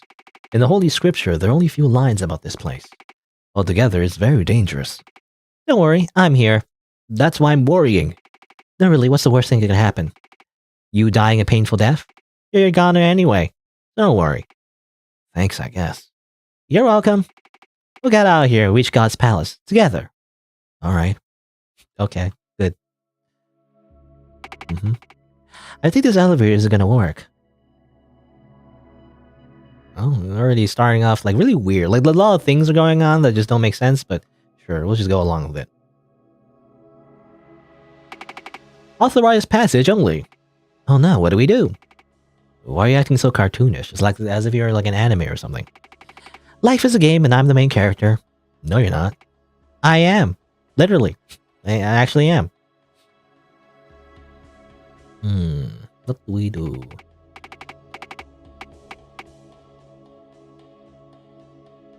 I don't know, actually. What do we do? The items. Save the game. Yeah. Oh yeah. Jump. And jump. And I don't know. What do we do? Go back? Maybe like we gotta grab something.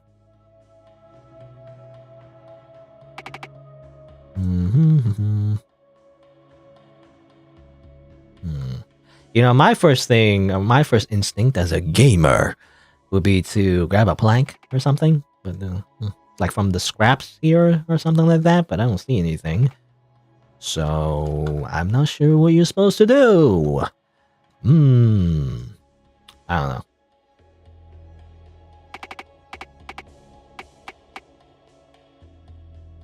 Or like grab this sign? I don't know.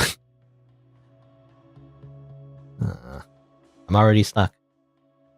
How? What? Okay. I didn't realize you could push this. Okay, this is what you're supposed to do? Alright. Oh, that's bad. Oh, no, okay, no, it works. Okay, never mind. I was gonna say you can't push it out if it's stuck on a wall, but I guess the developer realized that. So it gives you an easy way out. There you go. Alright. It'd be faster if we just pick it up, you know? I feel like an RPG Maker game, you just simply pick it up. Anyway. You're just gonna go in. What? I'm not in a game or something. I'm not gonna listen to some signs. It looks like we're in the basement of Ban. Bob, in short. Oh no, not the Bob. Stop acting like this. It's dangerous out there.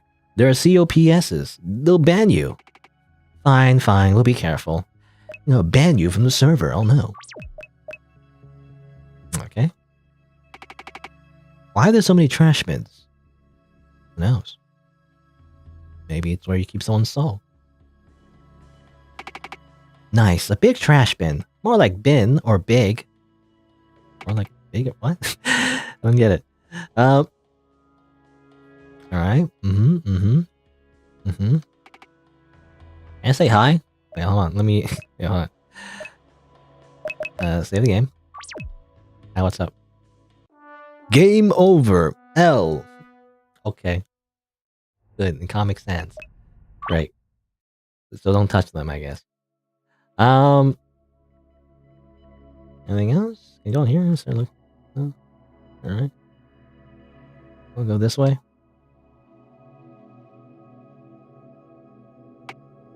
Our trash bins. A tombstone. It says, the Gluns dig their own graves with their teeth. A trash bin with tentacles. Isn't that weird? Okay. Stuff hanging from the ceilings as well, I guess.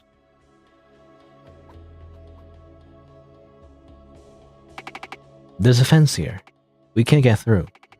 You're joking, right? Surely we can just climb over it. I guess not. Look, there's a lock. 1, 2, 3. Wrong. I don't know. What do we do?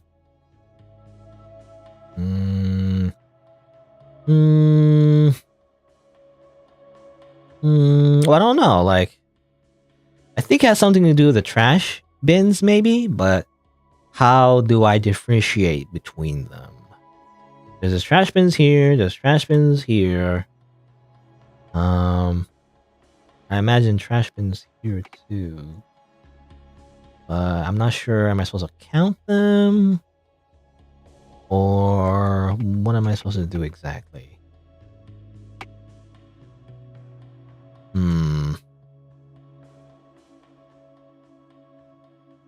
This one looks different. I guess it's nothing new. 3, 4, 5, 6, 7, 8, 9? 9 trash bins in the first room. There's only 2 rooms, so I don't know if you need to divide them or something. I don't know. How do you, again, distinguish between the ones that are different digits? I'm not sure.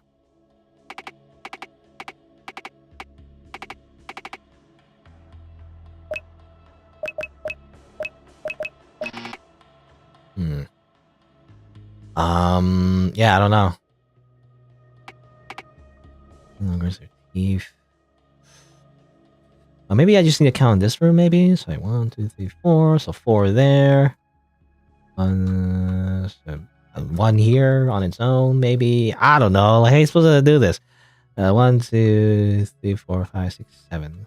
1, 2, 3, 4, 5, 6, 7.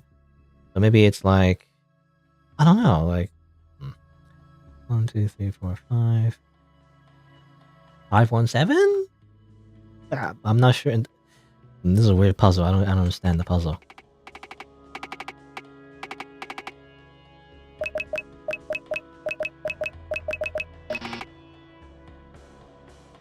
No indication of exactly how to find the code, you know? Do I interact with every trash bin maybe until I find the code? You know, I feel like that's not it.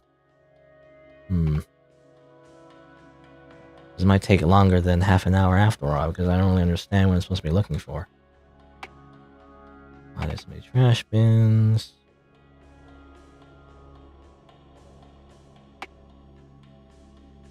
Look at that cross.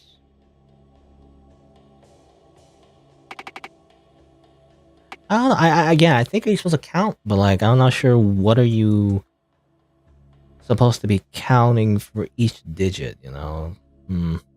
Or maybe you're supposed to count the total. Like, it's supposed to be addition, maybe? And maybe it's arithmetic, you know? Because I'm thinking you're supposed to count each number on the password, I guess, is a number of trash cans in each area, but that doesn't seem to work. So maybe I just need to count the entire place. So like, maybe if I start counting from here. So 1, 2, 4, 5, 6, 7, 8, 9. So 9 in the first room. 10, 11, 12, 13, 14, 15, 16, 17, 18, 19, 20, 21, 22. So 22 trash cans in total. Maybe it's just put with 22. I don't know if that's correct. Wrong. I was gonna put 23 because I didn't count the one that was a tentacle trash can, maybe. So 23. Nope. I could try counting again. So 1, 2, 3, 4, 5. 1, 2, 3, 4, 5, 6, 7, 8, 9, 10, 11, 12, 13. 13 plus the 9 we saw before, right? It'll be 22. I don't know. 1, 2, 3, 4, 5, 6, 7, 8, 9. Yeah. I don't get this first puzzle. You know? I'm already stuck. Impossible game. That's what happens when I play. I didn't realize it was a puzzle game. What do you mean this is a puzzle game? It's not tagged as puzzle. You know what the... It's supposed to be a like story-based game. Has a visual novel tag on it, even. It's supposed to be a story. Not a puzzle. Anyway, well, I don't know. I'm stuck. Because I don't understand what it's trying to ask me. Maybe I need to count... I mean, the things on the ceiling, maybe? Well, I don't know what we call those. Onions? I don't know. I'm not sure what that is. I do see 3 of them, so like 1, 2, 3, 4, 5, or not 4, 5, but you know, there's 2, and there's 3 here, so How much is over here? 1, 2, 3, 4, 5. So 5, 2, 3? 5, 2, 3? Maybe?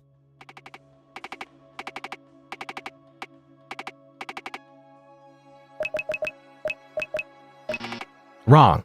Damn it. That's not it at all. You would think that would have... You think that would have worked because there's 3 sets of these, but... Unless I counted wrong. 1, 2, 3... 1, 2. Yeah, looks like there's 2. 1, 2, 3, 4, 5. Yeah, 5 of those. No, even that's wrong. I don't get it. I do think they want us to, like, count the number of trash cans, but, like, in what order, you know? Do I count the first room? Do I only count the second room? How do I divide them? Are they in groups? But, like, groups of trash cans, there's too many groups of trash cans strewn about, and I don't know how to distinguish them. It's like, I don't know. Anything that was maybe this? Anything in here? No. There's no number there. I don't know if it matters if I choose Alistair to read the research. The same thing.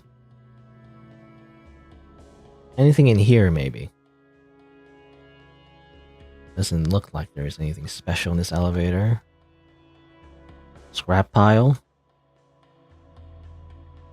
Any numbers that are just being drawn, maybe? I don't really see anything. I don't see numbers anywhere. Like drawn, you know? Like just on the map. I don't see anything like that.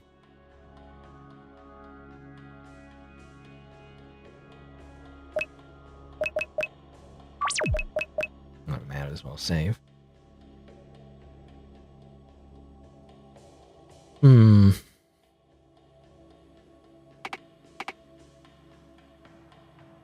Make their own grades with their teeth. I do wonder if this is a hint or is this random flavor of text. It's hard to tell.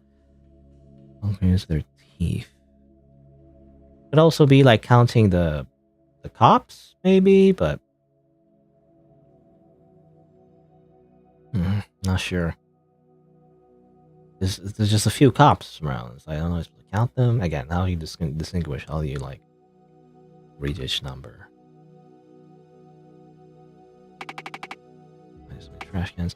You know this does indicate that the character interacting in the trash bin seems to indicate that it's important to pay attention to the number of trash cans, right? But I don't know. The only thing left to do, I guess, would be just to look at the trash cans, interact with every one of them until something happens. I guess I'm just gonna interact with every single of these trash bins until something happens. I'm assuming maybe nothing will happen, but I'm gonna try at least. Nope, nothing happened. I guess we'll try the first room. I feel like I've already interacted with all of them. Try again. Nope, nothing. Nothing. Nothing. Nothing. Oh, it's a piece of paper. Ah! You are supposed to, like, freaking interact with all these trash cans. What the heck? But yeah, it's a piece of paper. Oh my god, Al, don't look. What is it? It's Boo. That's it? Maybe it's a clue. I'll save it. Alright, okay. I was stuck with this puzzle for like, I don't know, 10 minutes? 20 minutes? I don't know. It felt like an eternity. But apparently, yeah, you are supposed to interact with all the trash cans, and then this one in particular has the code. What the heck? Really? I thought it was some kind of convoluted puzzle where you're supposed to count the number of objects in the room or something, or there's something big that was missing. I don't know. I tried like multiple things. Turns out it was just a piece of paper and like a random trash can. What the heck, man? I didn't know this was what's it called? I forget what it was called. What was the third town in Pokemon? The original Pokemon? The electric gym one, It was that one, that puzzle where you look at the trash cans. Anyway. I want to say Vermilion City, but I think that's a different one. I'm not sure. Anyway.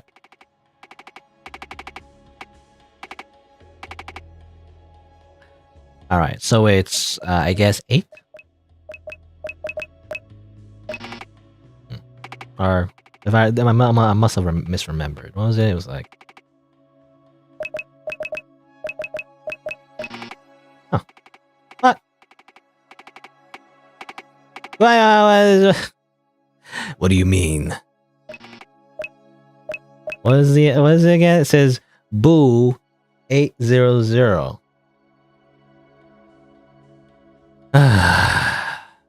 Maybe I didn't figure it out. Maybe there's more to it than I thought. Because I tried 800 already, right? Try it again, I guess.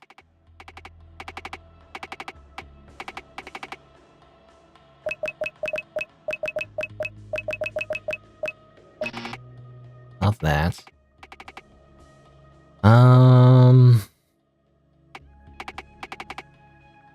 Let's try 6. That's wrong. I was thinking like boo, like B, like upside down maybe. 9. Nope, not 9.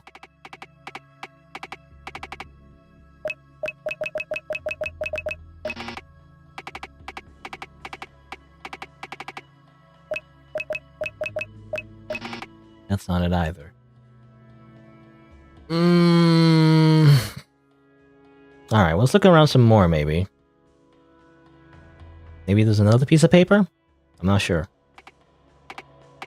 It's like this. Yeah, I don't know what this indicates. BOO 800.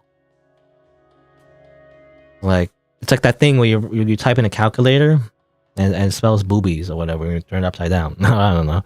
That's all I understand from this. Kind of like that, except it's not. Boo.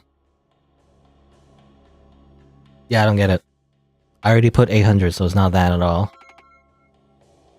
Did I get another piece of... I got 2 pieces of paper. Amazing. Alright, let's look around. I looked at the rest of the trash cans already. I don't know if it matters if I just like an order to it. I'm not sure. Boo. You would think you'd give this grave or something, no? I guess not.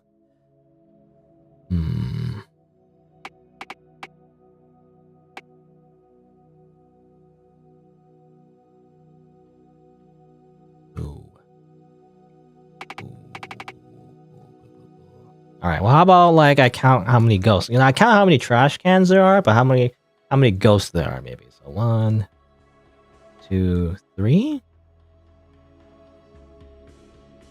There's 3 in this room.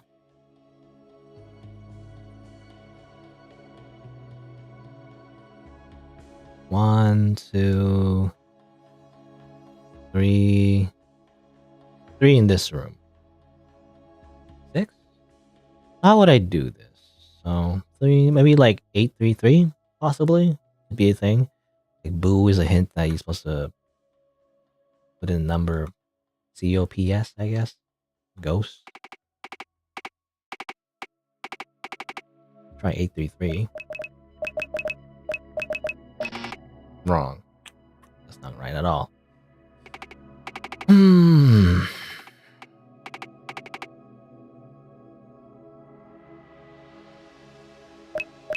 I also put 806.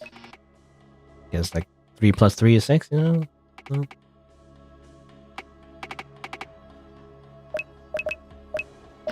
I could also say, I don't know. I'm not sure if it's supposed to 3-digit code or is it like you just count a number of stuff? I don't know. Ooh. I'm not sure what this means. Ooh.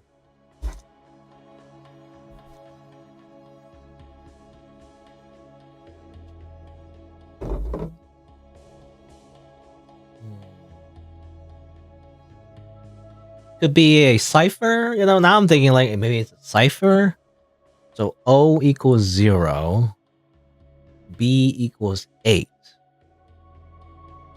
So like I remember the characters did say that this is Bob, I guess, right? So maybe it's, let's see, maybe it's 808. Oh wow, okay.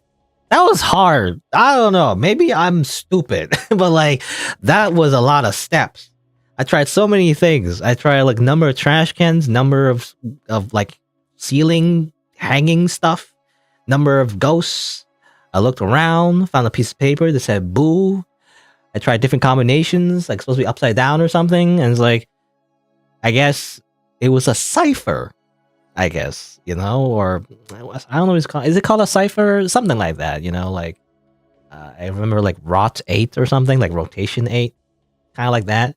Or like it's like BOO means that B equals 8 and O equals 0, and the characters did mention that we are in Bob or whatever. I already forgot what that was abbreviation of or acronym of already, but like supposed to be a funny joke, right? But like turns out that's the answer actually.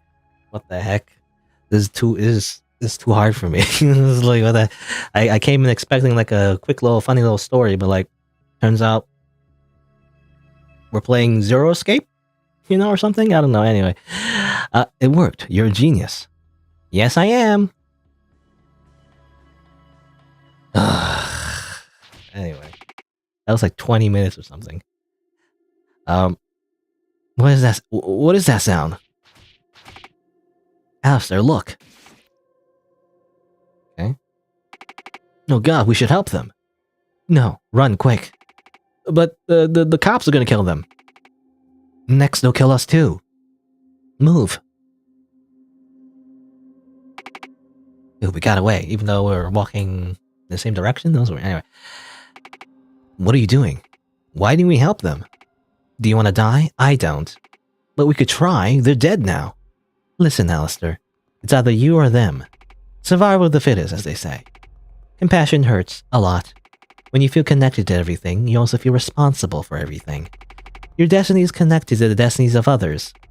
So you must learn how to break this connection or get crushed by the universe. You must grow strong enough to live on. And empty enough to accept all the unfairness. We couldn't do anything, Al. I understand. I'm praying for their safety. Let's go further. Sounds like an excuse to me, but anyway. You go back? No? Let's go to the Vine World. I see vines. It looks like we're in the ruins of lost hopes. So that's where my future has gone. I'm joking like that. Your future is fine. I wanted to become an artist, but bombs from another country stopped me. I wished to organize my birthday party with my family, but I died from cancer before it. Here lies Squidward's, here lies Squidward's hopes, isn't that a meme? I can't read from here. Man, I want to know what's there so badly. SV cheats 1. No clip. Go. No, guess not.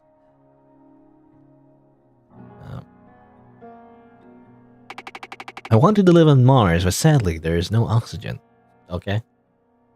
I mean, you could bring oxygen. Where's your space helmet, I want to have a lot of friends, but people don't like me very much. I guess you can't live on Mars because you'll eventually run out of oxygen, right? Unless there's some kind of like, I don't know, constant supply of oxygen. I mean, you could grow plants. I mean, I imagine there have been theories of like terraforming other planets, right? So, I mean, not a thing at the moment, but it could be in the future. I studied hard and wanted to get a good mark. I got 50%. Hey. Well, actually, I was gonna say, hey, that's a passing mark. But actually, I think in other parts of the country, it's not. In Canada, it is actually. I don't know. I think people might be surprised about that. At least the most common type of grading, anyway, for Canadian schools, 50% is actually a passing mark. It's the lowest mark you can get. It's a D, but it's a pass. But I think I've heard, I don't know, because I always I hear about how like in like American shows, like someone getting a 50% is actually a fail or something. So I always get confused about that, but it's like, oh yeah, it's like in Canada it's different maybe. I don't know. Anyway, huh? Where did the floor go? I don't know. Wah! Okay. Okay. Well, how do we do this? Oh no. Not another puzzle that I'm really bad at. I imagine it's not just trial and error. I guess you're supposed to maybe memorize. You gotta memorize. Gotta memorize. God, let's see. Okay. I gotta like count steps because I'm not good at visualizing at all. So 1, 2, 3. 3 right. 1 down. 1, 2, 3, 4, 5, 6, 7, 8. 8 right. 1 down. I'm assuming this is what it is. I'm assuming it's a mirror of, you know, this room. I don't know if it is or not, but I'm assuming. 1, 2, because otherwise there's no other clue on how to get past that room. Otherwise, 1 up. Out. 1, 2, 3, 4, 5, 6, 7, 8. 8. 8 right. 1 up again. 1, 2, 3, 4. 4 right. 1 down. 1 right. 1, 2. 2 down. 1, 2. 2 right. 1, 2. Excuse. Yeah, I couldn't mute in time. Oh well. What was I doing? Oh yeah, 2 right, and then what was it? 1, 2, 2 up, and just go right. All right. So let's see. I mapped it out. Let's see if I'm correct. Actually, hold on. Let me go back because I'm not sure where I start exactly. Do I start from the bottom section or the top section? I guess the top. It would have to be the top. I gotta start from the top because there's a little bump, you know, at the southern part of the entrance, I guess. So I gotta start from the top. All right, here you go. 1, 2, 3. 1, 1, 2, 3, 4, 5, 6, 7, 8. 1, 1, 2, 1, 1, 2, 3, 4, 5, 6, 7, 8. I wonder if reading a tombstones would be any different actually. Ah, damn it. I was too curious, damn it. I was wondering actually, can you reach a tombstone that you didn't reach before or something? 1, 2, 3. 1, 2, 3, 4, 5, 6, 7, 8. 1. Oh. Get too fast, I guess. Is that a trap, by the way? It's like, there's one over here, right? Yeah. One over here. And go up from there. On the left side? Keep that in mind. Let's see. 1, 2, 3. 1. 1, 2, 3, 4, 5, 6, 7, 8. 1 down. 2 right. 1 up. Oh, damn it. I wanted to read it, but I couldn't, I guess. I guess that's just an illusion. This is doing it. Alright, let's try again. Alright. So we go like 1, 2, 3. 1 down. 1, 2, 3, 4, 5, 6, 7, 8. 1 down. 2 right. 1 up. And then 1, 2, 3, 4, 5, 6, 7, 8. 1 up. 1, 2, 3, 4. 1 down. 1 right. 1, 2 down. 2 right. 2 up. And then just go, I guess. There you go. So it's one of those puzzles where you just gotta like memorize everything. Well, I didn't memorize everything. I just wrote it down, you know. Otherwise, I wouldn't be able to do it. Hey, Al. Yes? If something happens, can you take care of my sister? Make sure that she gets out of the household? Huh? Where's your unstoppable optimism? We're gonna get out of here together. Yes, of course. But I just don't want her hopes to get lost in this place. Alright, I promise. I'll take care of your sibling. Thanks, Alistair. I mean, not that it matters. Is he gonna die soon anyway? Actually, forget what I said. I intend to live forever. So far, no deaths. Easy, just live forever. Man, this is a long walk. How about a joke? Did you hear about the love affair between sugar and cream? It was the icing on the cake. Oh god. What are you talking about? It's a sin. Just a joke. Literally can't relate to that problem at all. You're full of sin.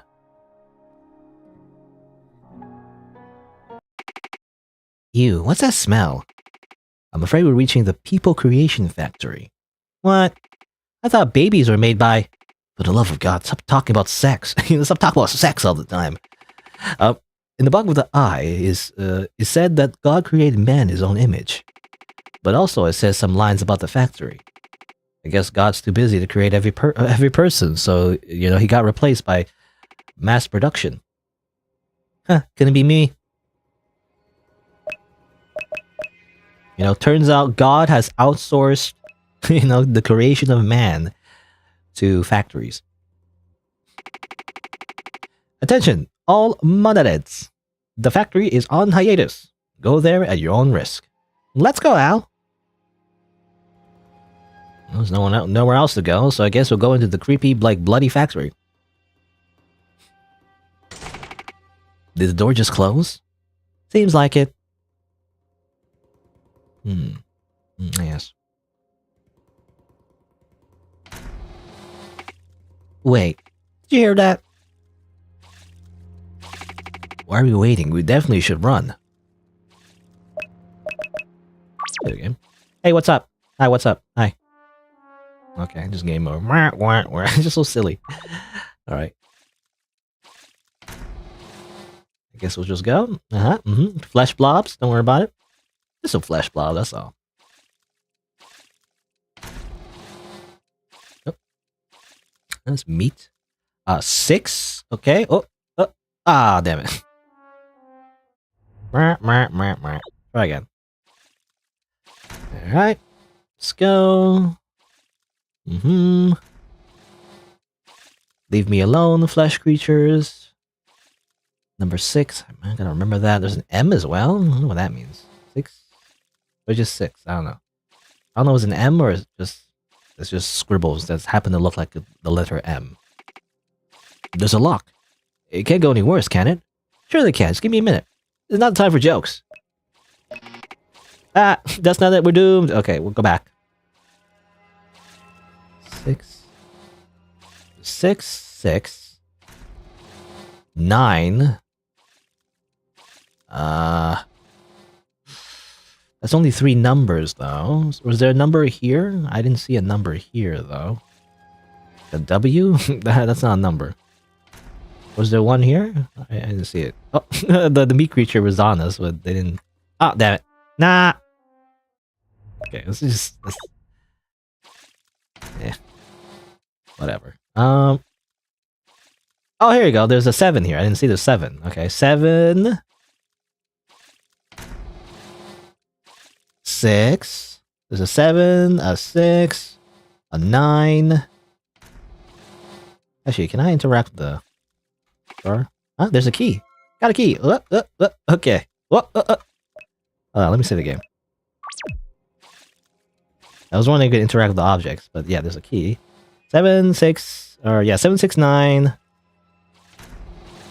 And another 6. So 7, 6, 9, 6.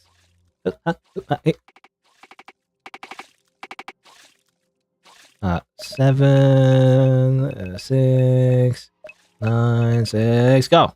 It worked! Wait. We need a key! Man, I thought I was a genius. Well, we have it. Okay, well, good thing we grabbed that key beforehand anyway. Cam, wait. I don't feel so good. What, is it your illness? It burns. Hard to breathe. Shoot. Come on, take my hand. Hand holding loot. Uh-oh. Let me save the game, actually. We're probably gonna die.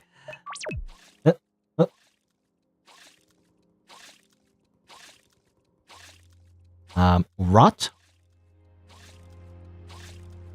Just rot, I guess. Okay. Al, how are you? Better, but that was rough. We need to find God as soon as possible. Y'all need Jesus. No, I mean, actually, in the context of this world, I don't think it's referring to Christianity, even though there's some language that's similar. I think it's a different kind of God. It looks like we're at Modado's dome. We can go to God's palace from here. Our journey is almost over, huh? It's a bit sad. Everything good always meets its end. So does everything bad. Alright, let's go, Al. Alright. My life purpose is to stay on this tile and greet everyone. Hello. Hi. These are the mandados, I guess? I avoid my gaze in the mirror. I have no interest in learning what it feels like to meet my eyes. Who asked? L plus ratio. It's not opening. Alistair is not a door. You can watch the universe from here. Be careful not to burn your eyes. Thank you. We will refrain. I do wonder if you can, though. Can I? Can I? Ah, damn it. I was wondering if you get a game over if you, like, look into the universe for too long. Your eyes literally burn. A little boy asked his father, Daddy, how much does it cost to get married? The father replied, I don't know, son. I'm still paying. Ha ha ha ha ha. Okay, was that a joke? That was supposed to be a joke, I guess. Humorous. Hello, we would like to see God. Can you help with directions? To see God, one should reveal one's tragic backstory. Yes. What? In short, every story needs a character whose readers can pity. Now it's time to tell it. You with 3 eyes. Tell me about your trauma. Huh? I won't open up to someone I've known for 1 minute. Then you won't meet God. Come on, Camille. Just tell them something. Fine. But don't pity me. Alright, time for a tragic backstory just suddenly, out of nowhere. I'd say I had a normal childhood. Sure, it wasn't perfect. I got bullied a lot, but still. I was a happy child. With my strawberry shirt. I was even happier when my sister was born. I was so glad I have a friend. But you see, my father is very religious. He wanted a son to continue the genes? The genus? He blamed my mother because she didn't bring him a son. Father became kind of really abusive towards mom and me, and also my sister. Years went by, I became determined to save my sis from that hellhole. Recently, I turned 18, so I'm looking for a job. I'm gonna save everyone. That was really, well, that was the story. Really boring, honestly. I thought you as a main character would have a more tragic background. Hey, this is a real problem for many people. A lot of them can relate to me. I'm very relatable. Yeah, boring, boo. Come on, Camille, let's go. You know what's boring? Camille, let's go. Your what? Your ass? I don't know what you're saying. What starts with A? You have a boring ass, I guess. I don't know. That's a weird insult. I don't know what she was trying to say. Anyway, doesn't explain the 3 eyes, though. You know, it's like the relatable, boring backstory, except it doesn't explain the 3 eyes. It sure looks empty. Maybe we'll go home? Are you for real? We came all the way here, you just want to go home? Maybe God doesn't want to meet us. I came here not to meet him. So you weren't joking? Alistair, are you a dumbass? What? Okay, suddenly magic powers. Alistair, do you understand your situation? You're going to inevitably die soon if you don't do anything, but luckily I'm here. I'm going to save you. I'm going to kill God. I'll save you and everyone in this stupid world. Every unhappy person will be happy. Every unfair thing will be fair. No more wars, no more illness, no more death. I will change the formality. Ah, yeah, this is title drop. I am powerful. I can never die. I am God. Huh?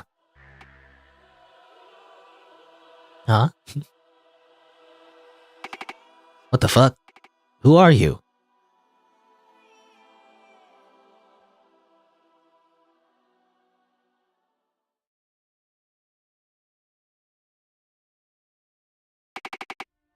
Okay. I'm not built for this world. I find myself disassociating a lot. The real world is dull, repetitive, and boring. I'd rather live in my own head. I'm nothing special. I'm just like everyone else. What's this music? His music is probably wasn't so familiar. Go with the flow. Say nothing. Do nothing. Be nothing. Be someone whom everyone wants to see. Never stand out. Those are my life's mottos. And yet, I stood against God.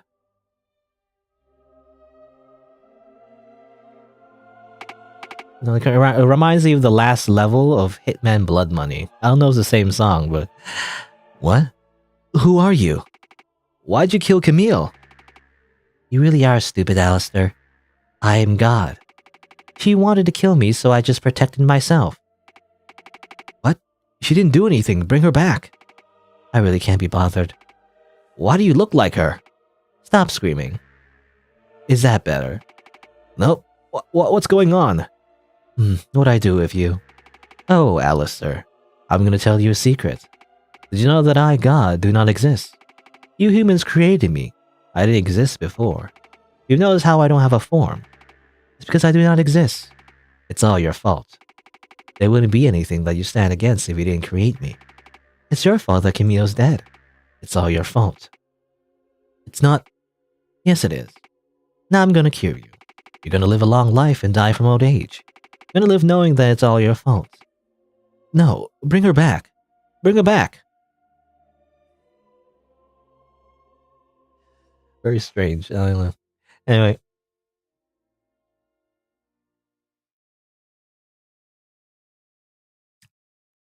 This game has a lot of black screens that last for a while. And they last a little bit too long. It's a little awkward. Anyway.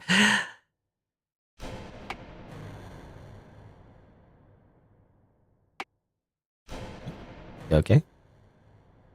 And then pray. And then go to sleep. And then pray. And then go to sleep.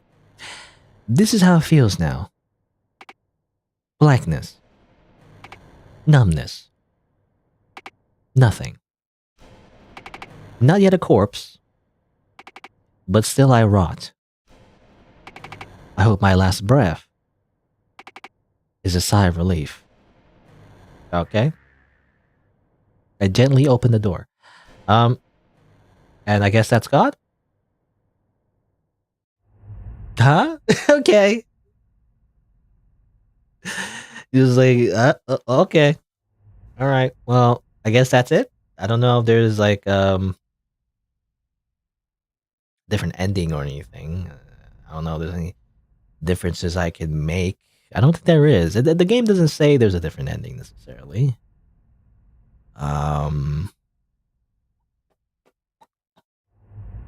Double checking though. Let's see. There is a screenshot that I didn't see yet though. It's got a weird flower thing. Let's see. There's like there's a guy that says this is one of the worst games I ever played. You know, there's like the comment this guy really hating this game. I do agree the puzzle was like really hard though. The first one, that one was a really hard puzzle. It was unnecessarily hard.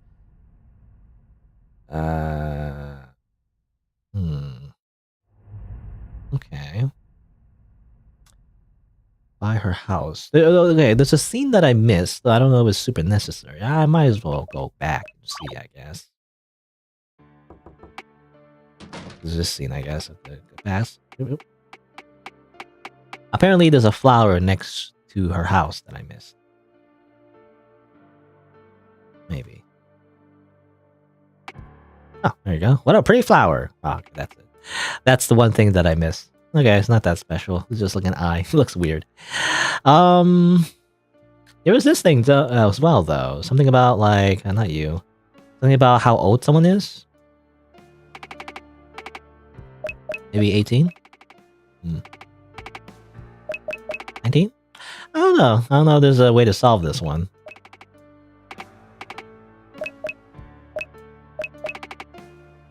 Do I just keep going until, until it works? I don't know. Do I brute force every single digit in the number system? Because I didn't see a hint how old this weird ghost thing is.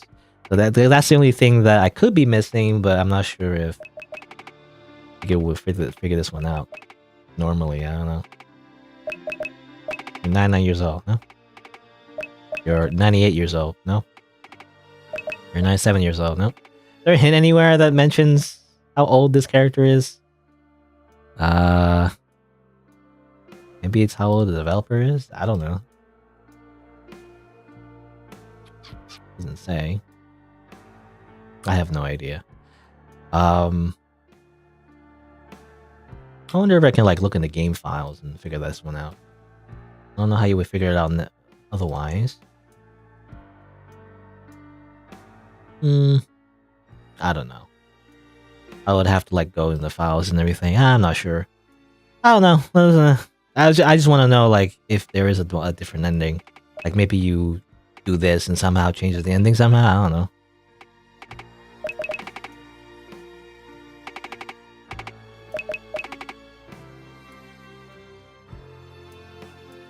Let me check the image as well. Is there any like change? Is there any CG that I haven't seen yet? I wonder. Doesn't seem like it. Yeah. I just see the same CG, you know, and there's God, apparently. Yeah, okay. I think that's it. I don't see like a different ending, you know, anywhere. A different ending CG. Just looking from the image file, you know? Or not the image file, but, you know, the image folder. So I think that's it. Yeah. Let's see. Title has no music, though. Where's like music?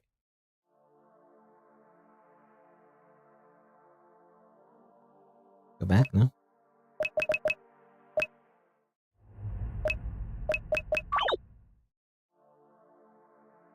I don't know, whatever. Just go back to the title. I was thinking, like, where would I end the video, you know, and everything? I'll just end here. Even though there's no music. Alright. Let's see. Some water. Okay. So, there you go. That's the game. It's weird, you know? I don't know how I'm supposed to feel about it. It's just kind of like, it starts off really just kind of wacky and goofy, and then suddenly at the end, you get murdered, and suddenly it's depression time. I don't know. It just feels a little rushed at the end. I didn't really like feel. I don't know how I feel about it. It's like I don't know if I was emotionally invested yet. You know, to be like, oh no, and then suddenly depression. You know, it's like I don't know. I feel like the game didn't really warm me up to that point, right? I start off with a different tone, and then suddenly it just shifted, and it doesn't really work. I feel like, you know, that's my opinion anyway. I can understand what it's trying to go towards, though. It's supposed to be like, I don't know, it's supposed to be this like really strange world where nothing makes sense, and that's the point. And then suddenly it turns out these characters have like, you know, have like I mean, just like what the joke was about, you know, how about like you're supposed to how to meet God, you have a traumatic backstory or whatever, you know, so it's kind of like that, where it's kind of like as it's slowly revealed that, you know, these characters are actually not so happy, I guess, or just depressed and just kind of like nihilistic, you know. I feel like that's the kind of the beginning as well. I feel like the entire tone of the story is supposed to be this nihilistic idea where it's like, oh, nothing matters, we're all gonna die, like whoop-de-doo, you know, it's like, and that's it, is the idea. And maybe even a bit oppressive, right? I think they were trying to go for that, you know, how God, or like the idea of God or something like that, is like being so oppressive to the point where you rather just die than continue living in this supposed world, is the idea, I guess. They're trying to do something like that. I don't know, I'm not sure. But I don't know. I feel like the story was a little bit too. It just didn't build up to that, you know? There was no build up to it. There's no foreshadowing. It just feels like suddenly everything is horrible and then we die, you know? Like, I don't know. It's not. I feel like it's a story that's a little bit half baked, to be honest. I could see potential, but I don't know. I'm just not seeing it at the moment, you know, in its current version. But yeah, let's see. I mean, anything else? The gameplay as well. I think part of it is the gameplay as well. I mean, I kind of got frustrated in the first puzzle. I mean, definitely the first puzzle definitely needs to be easier. Like it needs to be at least some kind of hint where like you're supposed to look through the trash cans, at the very least, or like I don't know, just too many layers. The first puzzle was just at least for me, just very difficult, and the rest of the game was not so difficult at all. Actually, I mean, there's only like how many puzzles? Only there's 3 puzzles, I guess. The second one was about the maze, the invisible maze. And the third one was more about just looking at numbers on the wall. So it was more about being chased and whatnot. So it was more like, so it's less of a puzzle. It's more like you're just not getting caught. It's like a chase sequence, basically, a bunch of monsters. But yeah, so yeah, I feel like the first puzzle definitely was way too hard. It should be way easier. The difficulty curve is just weird. Like it starts off really, really difficult and then it goes all the way down to like really easy. It's just kind of like strange, like video games not supposed to be like that. It's supposed to be like start off easy and then maybe a little bit hard, and then at the very end, depending how you want to like structure your game, it could go back to being easy or you ramp up a difficulty. But I don't know if this is that type of game. You shouldn't really be focused on gameplay. Actually, you should really be focused on story, right? I feel like this game is advertised anyway as more like a story game. So I don't know. I feel like it needs more time, in the story from the beginning to really build up, to learn about these characters, what their motivations are, and everything, and more subtle foreshadowing of what's to come and stuff like that, right? Because it starts off like really silly, just even starts with the character saying, "I'm gonna go to Twitter or whatever or something." I don't know. She mentions Twitter. It's supposed to be like this Zoomer humor thing where it's just referencing like real life stuff, and it's like lol. It's like I don't know. It starts out like really like nonchalant, which I feel like I don't know if you're gonna do that, then you got to keep that tone for the entire game. You can't just like switch it at the very end, or at least like if you start off like that, maybe you can like again put in more subtle references to like more darker themes, in the middle instead of at the. I feel like it's at the very end. It's like that, like the meat factory and whatnot. It's only at the very end do you reach that point, but like that's too late. It needs to be a little bit earlier that there's the more references to like dark stuff. I don't know, at least to me. I mean, they talk about like him dying, I guess, in the 4 weeks, but or whatever, the disease or whatever, hellish infection or whatever. But I don't know. That also kind of felt nonchalant. So I don't know. I can't pinpoint what the tone of the game is trying to be. So that just felt weird. I don't know. Anyway, enough complaining about that. The art style looks pretty good, actually. I gotta say.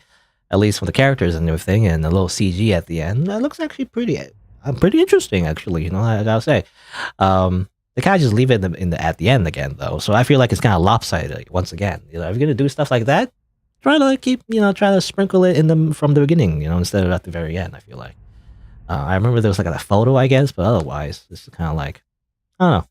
Again, a lot of stuff just happens at the end that you don't have time to process it, right? Like suddenly she's dead. Suddenly there's God. Suddenly, oh no, he lives on. Suddenly there's like a weird kind of like not really a flashback, more like a parallel universe kind of thing where everything's actually normal, and then turns out it's very boring to be normal, and then he commits suicide. It's like what? Too many things just happen at the end. It really needs to be, more subtly. I keep saying subtle, but it needs to be more subtle, right? To insert the rest of it in the rest of the playthrough instead of at the very end. I don't know. It just doesn't work. Like I don't know. For me, anyway, it feels it needs to be more. Needs more like build up. I need more foreplay. Basically. I don't know if I want to use that word, but like that's basically what it is. Just kind of wet and dry. Anyway, let's see. What else? Oh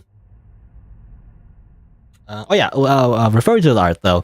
I do gotta say that maybe the developers kind of like, I don't know, was just kind of like lazy or something. I don't know. That's maybe like a insulting way to phrase it, but I do feel like the rest of the art though, like the world and everything, kind of got a little. I don't know. The details kind of went like, just kind of like dropped. Basically. Like. When we're actually traveling in the world and going to like God's palace, it doesn't seem very inspired, to be honest. It was kind of like weird MS Paint drawn lines and like a monocolored floor. I don't know. I mean, the number one thing is definitely the area after you crash from the elevator looks kind of boring. the maze of the lost ruins also kind of looks kind of like meh.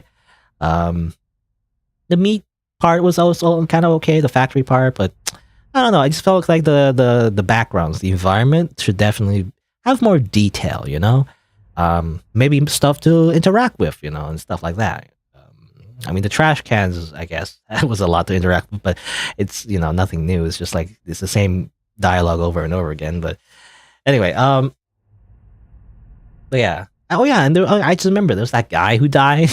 Apparently we just kind of like we skipped that part. That was kind of weird too. It's kind of like, oh no, we gotta save this guy, and there's like, nah. There's supposed to be some kind of like moral choice there or something, like some kind of like weird moral. How do I describe it? Like conundrum, I guess. But it was quickly kind of like skipped over. I don't know. It just felt that also felt kind of like rushed too. I'm not sure what the developer's trying to say there. But anyway, but yeah, I feel like the environments should be more interesting, I'm just thinking like Yume Nikki, maybe. If you're trying to make something surreal, then, just add more details. Just kind of more like weird details even, just like, see these giant eyes, just put that in the background, just like scrolling in the background, maybe. I don't know. Like in the sky or whatever. That'd be kind of interesting, I mean, there's some parts are kind of interesting, like the houses, for example. That was kind of like weird and surreal. More of that, like throughout the game instead of just at the beginning and at the end. It's like, again, it's kind of lopsided. The middle, I feel like it's the middle. It's the middle of the game that feels like it's kind of like I don't know what it's trying to do. In the middle just felt like the characters were just wandering, not really progressing or really learning much from them or anything really. So I think that's my problem with the game. It's kind of like the middle that needs work. Again, my idea is that maybe the ending, instead of putting everything at the end, have more of that in the middle. Like even the flashbacks, you know how the flashbacks, even the back, the weird joke about the backstory as well, about her. Oh, she's having a tragic backstory where her parents fought, and she was like not really loved by by her father or whatever. Like you could have that, in the middle instead of like at the end. If that makes sense. I don't know. And more subtle, right? Instead of just telling us that, it could be implied, right? I think that's really strong writing where you could imply something happened to a character rather than just straight out say it. It's like the classic, like, show it, don't tell it. Of course, it depends. It depends on what kind of story you're trying to write. But anyway, but yeah, I'm rambling a lot, but yeah, I think this game has a. I don't want to say it's bad, but like, I think I kind of respect what it's trying to like go for. Like this weird surreal thing. It's like very similar to Hello Charlotte. I don't want to make the comparison, but it has the art for it though. But like, I don't know. It needs a little work, I think. If you want to be something like Hello Charlotte or something similar, it doesn't have to be literally Hello Charlotte, but I think to try and go for this surreal tone, right? Kind of like the surreal, like everything is just doesn't make sense. All the characters are referring to the concepts that like we as a player don't understand, right? So like they're trying to refer to like God or like these other random stuff like cops, which are like weird monster ghosts and the meat monsters. And like it's a neat idea where like everything is built on like ideas that we as the audience don't know from the very beginning, but we slowly learn about it at the end. And I feel like that's the part that's missing, right? We don't really learn about that actually. We just kind of like just happens and then nothing's really explained. And not that it needs to be explained necessarily, but at least, I don't know, a little bit more time to, to really explore these ideas and make it more interesting, instead of just, dropping it and then that's it, I don't know. Yeah, again, it depends. It's very subjective too. It's like some people just prefer like everything to be a mystery, and I personally also don't like it when everything is just explained away too much, right? Because if you explain everything, it's not. What I really like, it would be like if the writer has something in mind, they've written out all these concepts, they explain them all, but then they never really reveal it, But you still have this foundation of like what exactly everything is and how everything connects. And that's how you make it like an interesting world, right? That's like world building, basically. Anyway, I'm going on a big tangent, but like, yeah. Overall, I think this game had potential, but it's turned out it's okay. It's like I didn't really feel it though. I feel like it didn't really reach its maximum potential. I feel like I like the art though. That's basically it. And there, it's okay. These are the characters and the CGs. But other than that, it doesn't. I didn't feel the emotional impact that I think it was trying to do. I felt like it's confusing. It's like all the confusion of Neon Genesis Evangelion without any of the impact of like the characters or anything. It's like it's just confusing. It's just confusing, and just because I don't know. That's what it feels like anyway. Especially near the end. I really feel like the ending of Neon Genesis Evangelion. But I imagine the whole point of like a weird ending is all the things that led up to it, which makes it interesting. If you have something just really weird by itself, I don't know, it's just weird. There's no depth to it. I don't know. Anyway, that's just my opinion, though. Anyway, that's not rambling. So that was it for Change the Formality. I guess if you're watching the video, if you want to see more content, don't forget to hit that subscribe button. Did I say hit that subscribe button? I tried not to say that. It's such a cliche phrase. But anyway, just click on the subscribe button if you want, you want to see more. You can also check out other playthroughs on my channel. And if you want to watch me live, then you can change the notification setting from personalized to all if you'll get notified when I go live. All right. Thanks for watching. Until next time. See you then. All right, I guess that's it. I don't know. I don't know if I put this on. I mean, I already streamed it. I don't know if I'll put it on the channel. Like sometimes I play games where like it's okay, but it's not great. So I just end up not really putting it on the channel. This one is like, I don't know. I like the art style though, but I don't know. Phone call.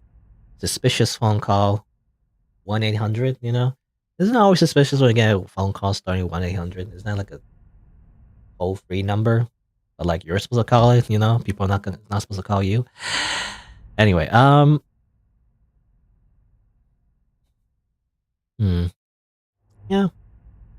and there is some humor to it. I don't know. I was looking at the comments as well. The developer made a different game as well. They made another game.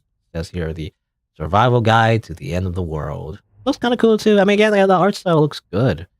I just don't know what they're trying to do with the story. It's like, whoa, I don't know what they're trying to do with the story. I'm not entirely sure. Maybe I'll check it out. Maybe I'll give it another shot. But this first one though, this game that they made, didn't really impress me. I mean, there's this guy. In the comment section, there's one guy who says. And this is not what I feel necessarily, but this one guy said, "This is one of the worst games I played in a long time. Every puzzle game was complete mystery without any hits. Hits? I think it's supposed to be hints, not hits. Then saliving it, saliving. Oh yeah, that's another thing I didn't mention. But the game also had a bunch of typos. That should be fixed too. But anyway, but this person who's angry about the game also didn't spell correctly. But anyway, that's saliving it. That's solving it. Felt like dumpster diving for a spoon after you by mistake throw it with raw leftovers in the complete dark. I mean, I wouldn't go that far. It's really just the first puzzle. But anyway. The characters made me bash my head into a wall after just having a thought of them splitting another bar of cringe talk. Or singe talk? Again, the spelling is really bad. The story, I don't want to talk about it. I don't want to think about this mess. I am done. -3 downvotes. Now, that's not what I completely agree with, but I do agree that, yeah, the story needs to be worked on, and the first puzzle needs to be easier. I think that's the biggest thing. Yeah, the story, I don't know, the story needs to be built up more, It needs to be more built up, rather. You gotta develop the characters more, Maybe I'm spoiled because of, good games, or not to say that this is a bad game, but, it could be better, basically. But, the really good games, who have... or when they have the similar idea of characters walking around, it's an RPG Maker game, there's some psychological horror elements, usually the thing that makes them good is them developing the characters in a realistic way and making them feel like real characters even when they're in a really surreal and supernatural environment. That's usually the games that I like anyway. Because that's just good writing, when you make your characters believable, right, and realistic, and they talk in a real way, and not like, I don't know, like people on the internet. I don't know. Maybe I don't know. It depends as well, right? This game, I do have a feeling that maybe this was written by like a younger person as well. So it could be just me being a boomer. So maybe this is what people talk like, in the younger generation. Maybe I don't get it. Anyway, all right. I don't know. I always have a lot to say when it's a game when it's a game that I don't completely hate, but I don't completely love either. It's always those kind of games where I just talk for like 5 hours. But anyway, but yeah. But there you go. I think that'll be the end of the stream. It's been 4 hours already, so I think that's good. There you go. So I'm gonna like press the button. That'll be it for today. I played Confession, I guess. That was pretty good. Yandere visual novel, bunch of endings, different routes. So that was pretty good. And Change the Formality, which is not so great, but it's not the worst thing in the world. I just felt like it was underwhelming. I don't know. Again, it could be better. I feel like the developer just working on a little bit more, working on the just like building a story. It will be more interesting, right? But I don't know. They do again. They have another game though, which maybe I'll check it out off screen just to see if it's any better. And maybe if it is, maybe I'll record some gameplay. But who knows? But there you go. That'll be for today. Let me just say my usual schedule is Saturday and Sunday on the weekends. Usually I stream around noon Eastern time. These days my sleep schedule is really bad, but I'll try to stream around that time, at least afternoon, or afternoon. Well, not the word afternoon, but rather after the noon time, I guess. I don't know. Around that time, Eastern Standard Time. Yeah. I guess that'll be it for today. Next week, I guess I'll do something else. I was thinking of playing like a longer game. I feel like I'm running out of like interesting indie games. I've been doing a lot of like one shot, like shorter games. I really, I kind of hate like not playing longer games, but I do feel like it's bad for analytics. So I don't want to play. I'm just kind of like discouraged from playing longer games. But I don't know. I guess we'll see. There's this game called Scar of the Doll, which looks interesting. I might want to try that out. It looks good. There's a remake, that came out. It used to be like it's like a older like classic visual novel. That was highly rated, in Japan. And I think the original version's on Steam, but recently they made a remake. Where the graphics are better and everything. So I don't know. I do want to try it out, but I'm not sure. It's kind of like apparently it's a psychological adventure visual novel game, mystery and all that. It just sounds like something up my alley. But then again, I thought Chaos Child was up my alley, but it wasn't. But oh well. Oh, anyway. Well, there you go. That'll be for today. So thanks for watching, and I guess I'll see you around.